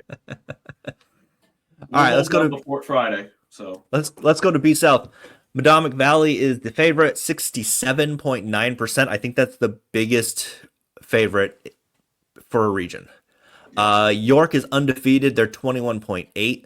Spruce is at 5.7. Lincoln Academy at 2.5, and then Yarmouth and Oceanside, and everybody else. So Madomic's number one in the power rankings and has been for a while. Yeah. They are arguably the best. They've arguably got the best defense in the state, and I would say they've got the best defensive player in the state in Gabe Lash, who could very realistically be a Mr. Basketball finalist without scoring 1,000 points Yeah. Wow. because he's that good defensively and a very good Um, passer. and let's be honest, the mid coast, maybe not so now, but historically, getting Mm-hmm. noticed out of the Mm-hmm. mid coast has been a little more difficult. Yeah. Okay. It's, I don't want to say secluded, but you're halfway between the Portland market and the Bangor market. Okay. So they each one assumes the other one is going to cover it. Right. So that's one. It's not primarily covered by the, whatever is it? I used to call it the other conglomerate, the papers. The Sun Journal? Yeah, well, the Press Herald, whoever owns the Press Herald, Sun Journal, KJ, Sentinel. Yeah, those. They get definitely ignored by those. It was Made Today Media. I know there's a nonprofit that owns it now, but yeah. But that's going to change. I think social media's changed that. Social media's definitely changing. I'm going to give you all the credit. Good job. Thank you. So, I feel like I've been talking about the Midcoast teams too much, and I reached out to Matt Regan, who coaches York, and said, yeah. "Hey, you should come on the podcast because of the equal time laws." Yeah. And so we were trying to make it work. I don't know if we're going to be able to. So let's look at York, okay? Because you're just like, oh, look at the favorite. Oh, look, there's another team that's 18-0. Michael Hoffer on Travis Lee's preview show, he had the number, and I was going to write it down, and I didn't, of the last time we had a regional final of 2 20-0 teams. And it's very rare. Yeah. So if we get the York Madomic regional final, that would be a very rare occurrence. So what situation would that be? Maybe BC South. It'd be like definitely the smaller classes. It wouldn't happen. Right. In AA or A. Because you got to have 2 teams that just wouldn't play each other. Right. So York plus 336. Their Um, strength of schedule. So the issue with the concern with York, and they came up and they beat Lincoln Academy early in the year. yeah, Um, I would worry if even my bias here aside, they were 18-0 and Madomic was 17-0 and Madomic had already wrapped up the 1 seed, yeah. like mathematically. So to give you a sense of how far ahead they were in the heel points, the tourney odds had that wrapped up with like 5 games left, Yeah. the 1 seed. So, but York has been dominant against their schedule, but there's like Class C schools on there. Yeah. Although Madomic played Mount View, so. But yeah, they haven't really been tested. They've had a couple. They've also got some A schools on there. They played Kennebunk, they played Good. G&G. So it's a weird schedule. But So looking yeah, at they're yeah, Spruce, Spruce, 14-4. Who do they lose? Atomic. Spruce has had a kind of a rough down the stretch. So York's Yeah. not played a team in the top 20. Okay. They played Kennebunk, who's 24th, and Lincoln Academy, who's 23rd. Spruce, I mean, we all know the story of Spruce in the tournament and the trouble they've had, but they have gone to great lengths to improve their schedule. And so Right. they don't have as many wins as they normally do, but I don't know if they're not better prepared. Yeah. So I mean, so Spruce has Oceanside in the quarter. That'll be a really interesting quarterfinal. Yeah. Lincoln is going to be, I don't know if this has been announced, but I don't think they have their coach for the quarterfinal because he got ejected from the last game of the season. That would be the rule. In a game that did not have any impact on his seeding. Okay. So that's not great. Then they lost to Erskine. They lost to Erskine. And Erskine's a tough place to play. Yeah, small gym. Yarmouth is interesting in the 5 spot. They could be trouble. And then I don't know if I worry how much I worry about Levitt in Poland. But I would worry, Oceanside could be frisky. Did I lose you? Hello. Hey! I rambled for a little while and then I gave up on rambling. So I don't know what happened. I don't know. All right, I'll just start talking. Okay, so Jay, we got him back. Here he is. Damn you, Spectrum. Where do you remember we were sort of talking about B South? I'm going to go with York. York, I was just saying while I was waiting for you to come back that York is the obvious pick here. Yeah. So I'm going to go with York. You're going to go with York. I'm going to. You know what? I'm going to go with Spruce Mountain. Okay. Jace Bessie just set the record for that. Not that program, I guess, that combined Livermore Falls J combo thing. They were the team that gave Madomic the most trouble this year. And I'm not going to say that this swung the game, but it sort of clinched the game. There was a 7-point play on a flop technical, or a 7-point possession on a flop technical that, hard to overcome that. Kai Dower is really good, and I think Spruce at minimum, beats their demons from the Expo. But I will say that it would not shock me if Oceanside got hot. Yeah.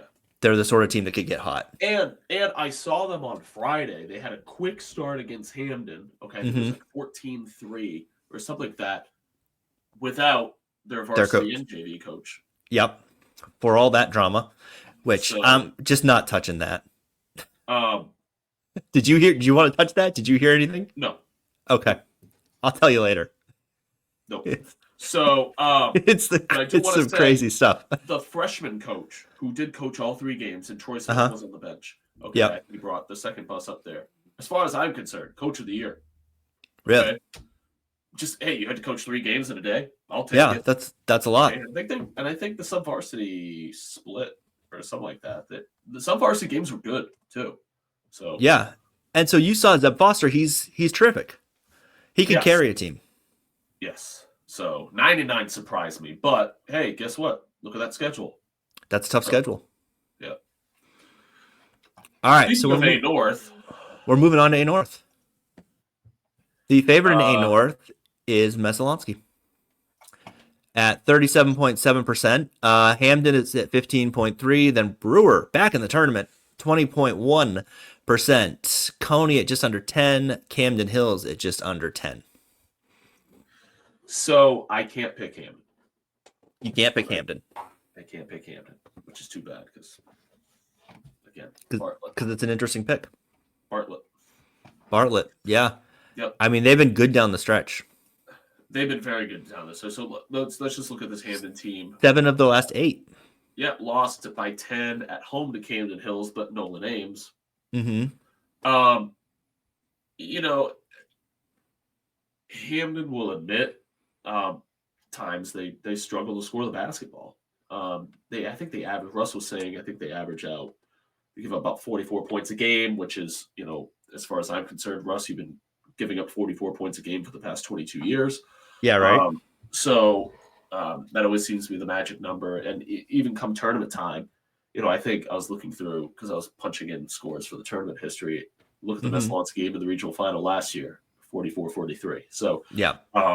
If Hamden can score 50 points, I think that, I think that'll be a safe bet. The potential for a Hamden Brewer game in a semifinal is extraordinarily intriguing. Hamden did beat them twice. Mm-hmm. 6 the first time at Brewer, and then a 7-point win at the Stable on the 31st. Coney's intriguing because it's Coney. They lost their first 3 games. Oceanside, who's even at 99, that's a good team. We'll call them a good team. Yeah. Then they lost at Oxford Hills. What is the loss at Lawrence? That is a red flag. That is a red flag. 75-68. That's a lot of points. For Lawrence. That is a lot of points. Yeah. Look at some of the other losses. A 3-point loss to Messalonsky. They did lose to Gardner to end the season by 3. So Camden is interesting. They've got Nolan Ames. Nolan Ames is fantastic. I think short list for Mr. Basketball next year. Yeah. Does everything. They pretty much started the season with him from last year and not a lot else. Right. And I saw that first game of the year at Brewer. And I don't know if that's any indication of how this team has developed and what Jewel has done there. So 9 they're considerably better. Yeah. So let's look at the 2 Messalonsky games, 77-51 and 76-51. So kind of the similar result. That would be a semifinal if they get past Coney. Is that a great matchup for them potentially? I mean, it might not be. Go off for like 43 and they could still lose by 15. I mean, that would be the worry. So here's my question about Messalonsky. I saw Messalonsky in the preseason. Yes. And they looked awful. So I'm sort of all year going, every time the result comes in, I go, really? Because I saw him 2 or 3 times at that Yankee Fort tip-off thing. And they look terrible in every game. Oh, I'm sorry. They split with Messalonsky. Did they split with Messalonsky? They won the first one 77-51. Camden Hills. Interesting. I'm sorry. Messalonsky's 2 losses are at Brewer, at home to Brewer, and then at Camden Hills. So here's my Brewer question. Yeah. It's obviously impossible to win a gold ball with your best player being a freshman, especially in A North. Right? Like, it's never been done. Never been done. Never been done. No. So, especially if that kid blocks a lot of shots or something like that. No, yeah, it's never been done. I mean, it would be a first. It would be historic. If that kid pulled it off, if a freshman somehow won a gold ball in Class A, being I their best mean, player. I mean, he might end up at like a Duke or something, or maybe yeah, like the number one overall pick yeah, or like a UMaine or something. if he had a brother. Yeah, you never know.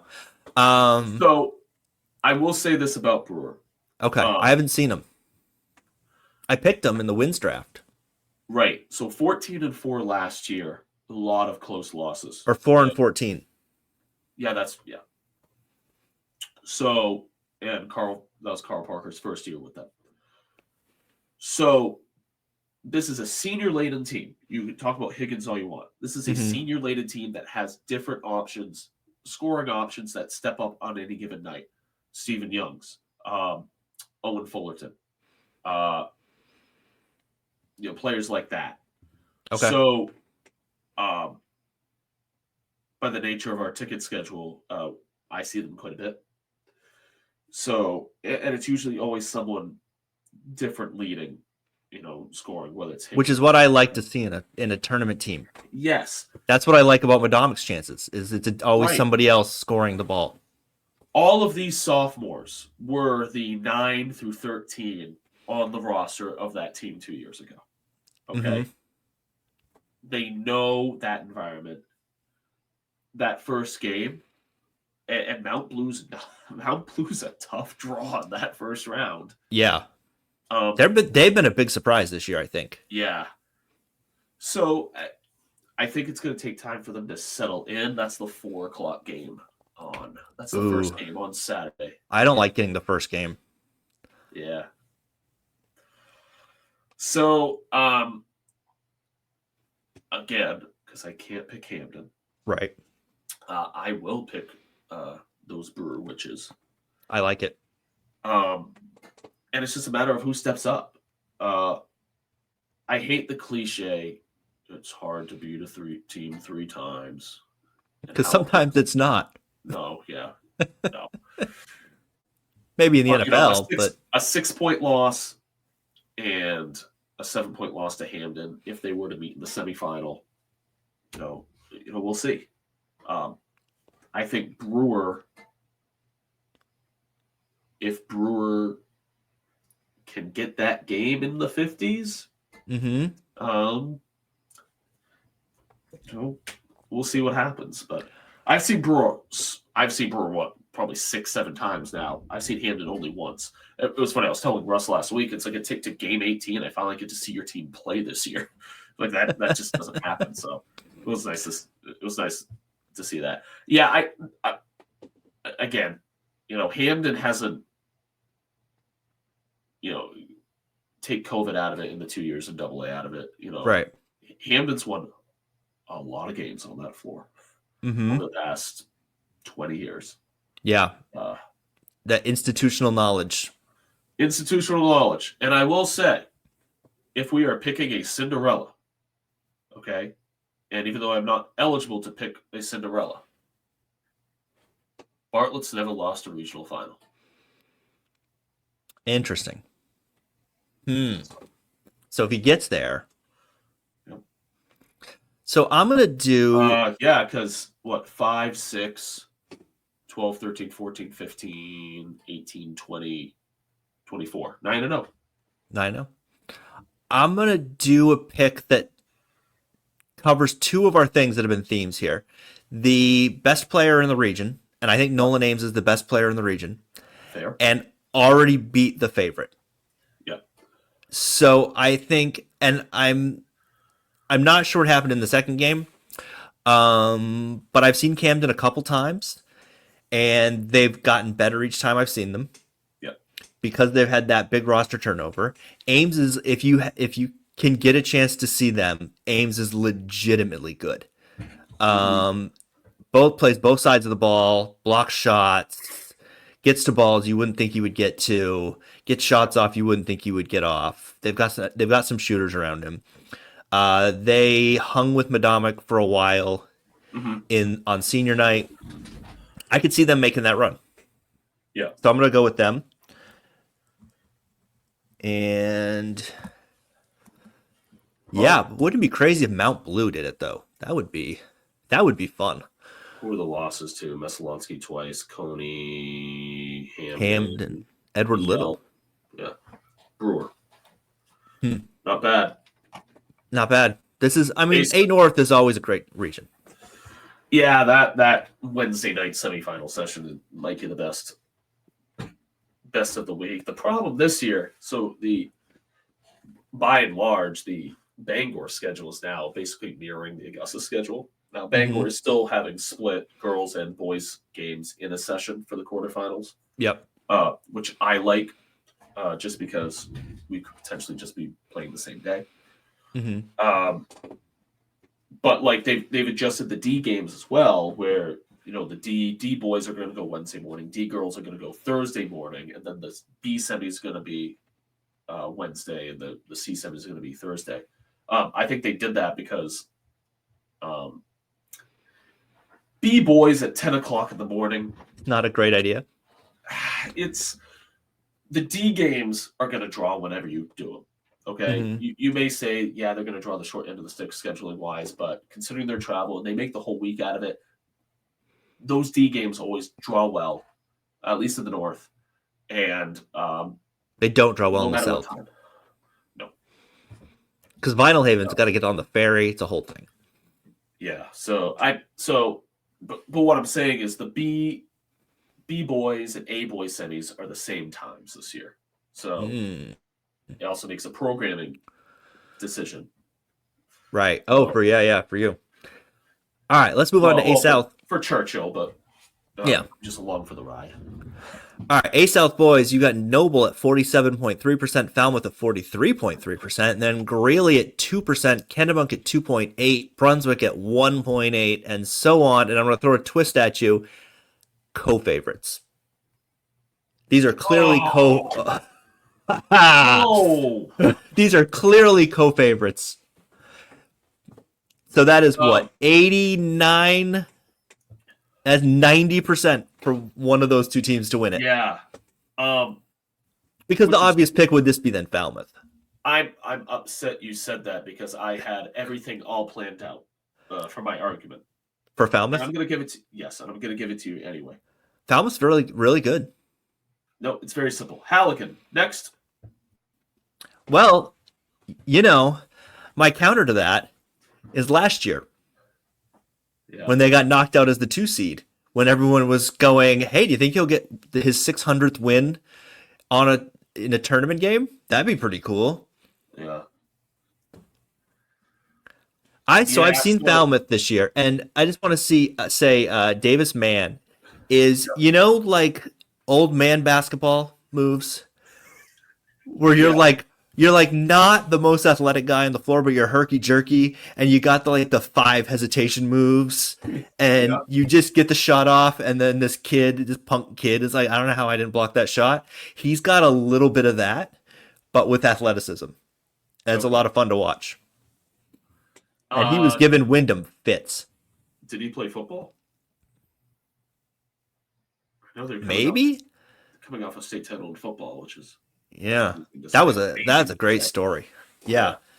But I think these are co-favorites because didn't they split on the year? Did they play? They did play. They split. 54-51 and 52-54. So 2 very close games. So if this is a regional final, this is an awesome regional final. Yeah, so then Falmouth's other losses are to Scarb and Wyndham, who's Noble's other And losses. so Noble obviously has Jameer Rose, who's going to be Mr. Basketball. He'll be the first person, if they don't screw it up, he'll be the first person to win Mr. Basketball and Fitzy. Yep. Which is crazy to think of. And have you seen him play? I have not. Oh, man. It's fun. I look forward to seeing him play. Well, if they get there. It'd be the Augusta Civic Center. But it's a lot of home run. It's a lot of home run passes and no look passes and the nice Magic Johnson impression. Entertaining basketball. Okay. Oh yeah, it's super fun. Jeez, he's tricky now. Give me 1 second. Okay. 1 second. So anyway, okay. So I think there's a couple teams here to look at. My first thought was Greeley. Yeah. Because Katie Polito is really good, but they've kind of been rough down the stretch. Kennebunk's got Theo Pau, just scored his 1,000th point. They started 3-4 and finished 12-6, Wow. which is not nothing. And then Brunswick finished strong.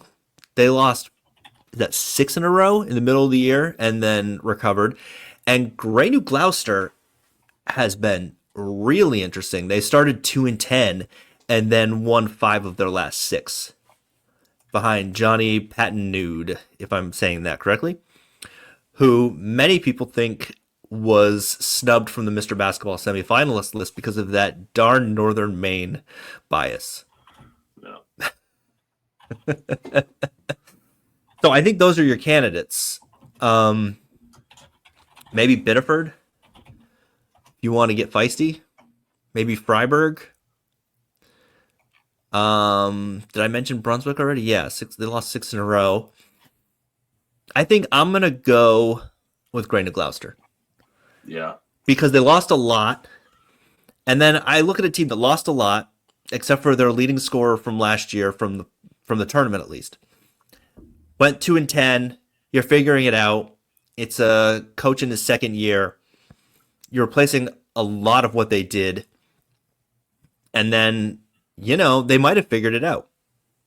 Those are some pretty good wins down the stretch. A win against Yarmouth, win against Greeley, win against Brunswick, the loss to Freiburg. I could see it. I'm gonna go a different direction. I love it. Even though they're the 3 seed, you see 10-8. Then you're like, what's going on there? Yeah. Greeley's lost 4 of their last 5. Right. Okay, but let's look at that. Falmouth, okay. Sure. A Freeport team who did not make the tournament. On the road. On the road. Brunswick by 4 at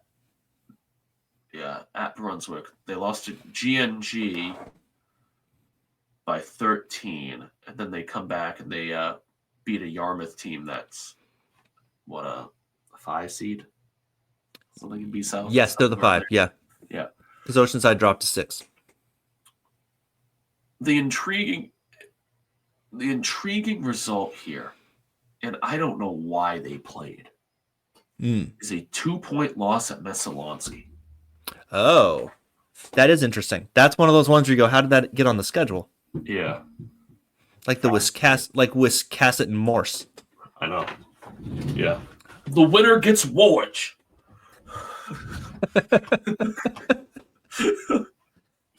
Anyway, we're over 2 hours. This is inevitable. Yeah. I'll go with Greeley just because it's Greeley. Yeah, it's hard to bet against Greeley. I will take Greeley if the game goes 7 overtimes. Yeah. All right, so we're moving on here, so we got to get this done eventually. Yeah.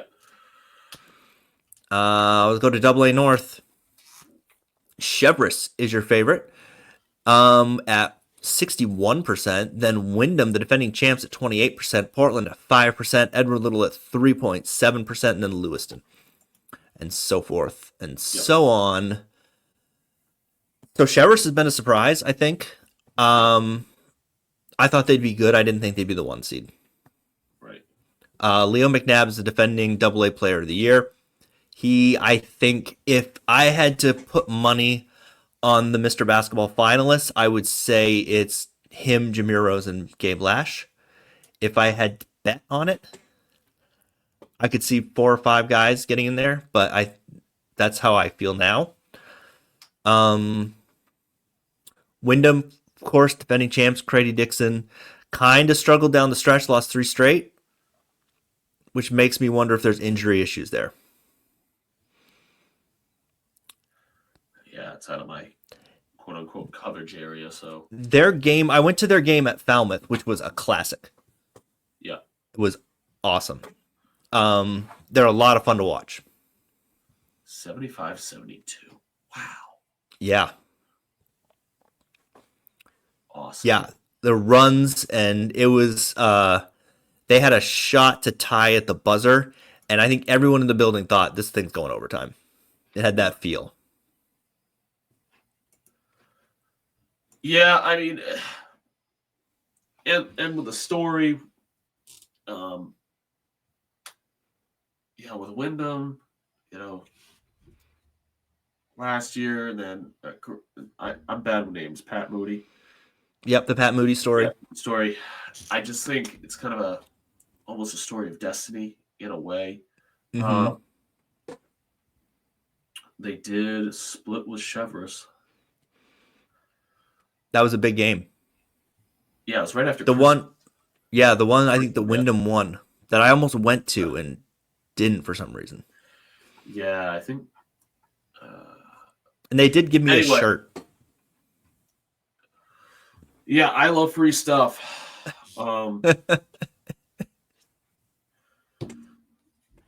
Yeah, I mean, they're the champs until they're knocked off. Okay, and I think we've seen Yeah. it time and time again. Okay, team loses what 3 straight games. Granted, I guess maybe the Chevrolet game, that 15-point loss. I would like a little more background on what happened there, but it's a five I point loss at think there was an Austin injury. Hills. Yeah, I think there was an injury. I'm not 100% sure I saw that correctly, but I think I saw something about an injury. And if then a that's the lose. case, it makes sense. Yeah, and then the Lewiston game. What Mm-hmm. 3-point loss to Lewiston, who wouldn't be a terrible pick either. Oh, Lewiston could be interesting. Edward Little's Edward, won five of their last 6. 5 of their last 6, yeah. Uh, Portland 9-9. Yeah, it won't be Portland. I'll go Wyndham. Wyndham. I think I'm going to go Wyndham too. Yeah. I'm not even going to be able to read my handwriting after this. All right, and which brings us to Double A South. I believe South. No, Thornton Academy is the favorite, TA's the favorite. Yeah. which I thought this was going to be South Portland at midseason. Yeah. So Thornton Academy is the favorite at, is that a 62.58? Yeah, then South Portland at 23.4, Scarborough at 4.5, Bonnie Eagle at 2 and change, Sanford, and then Deering and Gorham, which I just sort of assumed being in the title game last year that Gorham was going to have a better year, but they lost a lot. Well, I mean, I think the fact that the bottom team is sitting there at 6-12, but then again, we have half or 5 of the 7 teams under 500. Mm-hmm. May not be the best indicator. I just want to check on one result. Wyatt Benoit is real good for Thornton Academy. He just got his 1,000th point. Okay.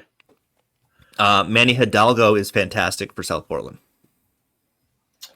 I think I'm going to go wicked crazy here, and just based on things that I heard on that WMTW show. Okay. Oh, yeah.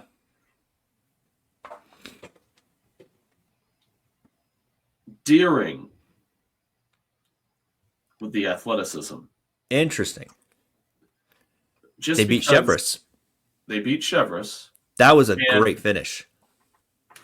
I think we've seen this, time and time again. Sometimes we talk about the most athletic team, whether it's explosive athleticism one. Momentum, while extremely hard to quantify, momentum's a thing. You get a team that's coming in hot. Yep. Confident. Confident. They go confident. They beat a Scarborough team, in that quarter, who they beat on the regular season, I should add. Okay. Mm-hmm. Then they had, let's see how Deering did against South Portland. Deering. 6-point game and a 9-point game. Yeah. Just based on the great, program that Travis and Joe and Hoffer put together. It's an essential program. Yes. I don't know much about them, but I'll go Deering. I like it. All right. I think I'm going to go safe because, here. I mean, it's what you have: 2 teams at 8-10, 2 teams at 6-12, and another team at 7-11. They're obviously they're all beating each other up. Right. But anything could happen there. I'll pick the team that beat Chevrolet. Yeah. So, and I think I they think, have brothers. One plays for Chevrolet and one plays for Deering. I oh, think I that's saw that. interesting. That's yeah, I saw Oh, I that. missed that part. Yeah, I think I'm remembering that right. Oh, I think I'm going to go safe and go with South Portland. I saw South Portland at the Tip Off Classic, and I thought Manny Hidalgo was the best player in that event. yeah. And anything else, all else aside, he's so fast. Oh my goodness, he's so fast. Um, and just if nothing else, give me the best player in the region, or maybe if you want to argue Benoit, then Right. okay, but the best player that we can choose from in the region. I like it. It's a I little don't see safe, much of it, but I like it. a little chalky. Kevin Millington just got his 300th win, Saw that. so that's a guy who knows how to get them through the bracket. Yep. A lot of success there at that program.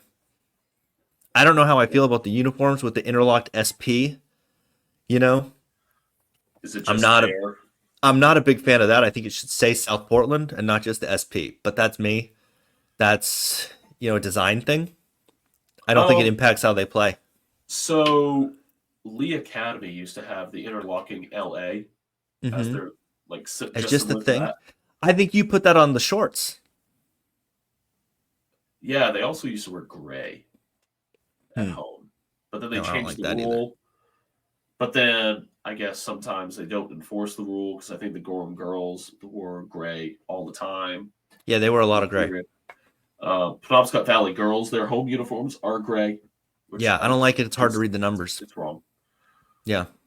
Oh, who did I see that had just impossible uniforms Was it OOB? Because recently? they had white on white. That was bad. Oh no, it was dark on dark. It might have been maroon on black. Oh. Was it Nokomis? No, no. On black. I don't know. Was it WA? I don't remember. It was Either recent. way. I'm just like I can't. Yeah. Herman has black and blue road uniforms. Oh. Oh, Camden has black 56. and red. They have a third. They have Yeah, an alternate third uniform yeah. for Again, going back to Sunday national TV games. or City Connects because we never got City those off Connects. the ground. We never got our City Connects. I No, maybe next year. yeah. All right, we should Winthrop, probably wrap this up though because Winthrop, it's. make the bus happen, please. Oh my gosh, yes, please, please make the bus happen. Do you have anything you want to promote? Yeah, so I'll be joining ticket coverage on We Go Strictly Radio starting on Friday. 50 games actually starting tomorrow. Uh, Wow. Jim will have the Jim Churchill will be at Herman for the Herman girls game against Belfast.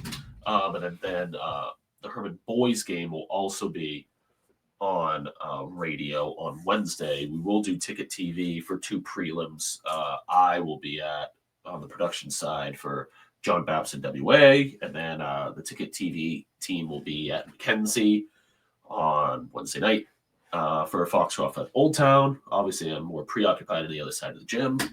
Bring Mm-hmm. earplugs because it is really, really loud. Although we found something louder than Mackenzie Gym, we did a kind of a step up transitional activity. We brought the whole band to the middle school for their assembly Oh, on Friday, and that was the loudest room I've ever been in my whole life, and it was awesome. well, all So, right. and then tourney time. Tourney time. We're just there. It's the best time of the year. A lot of these people we only see once a year, so Mm-hmm.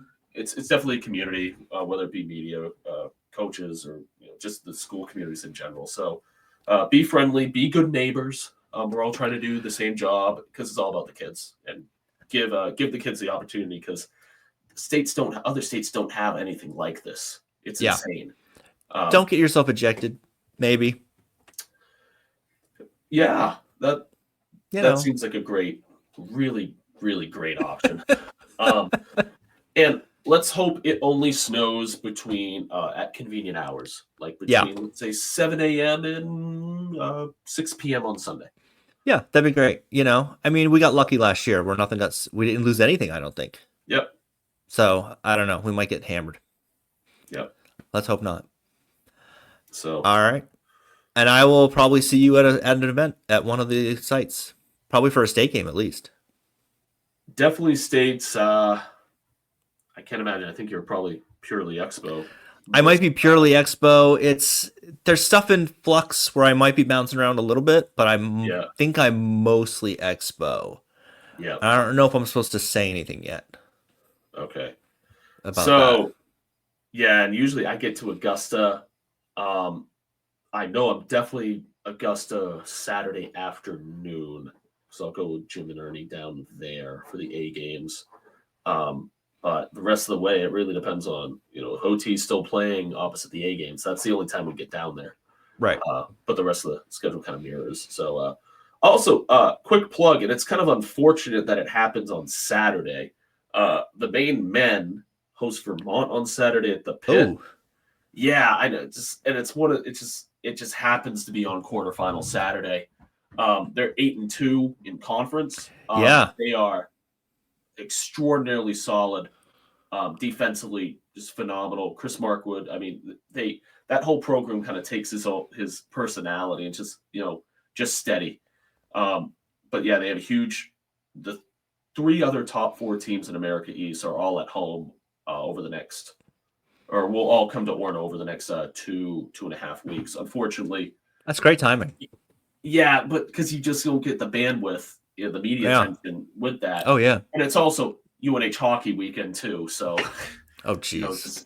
so it's kind of chaotic. They have Bryant on state championship Saturday, who's still number one in the conference.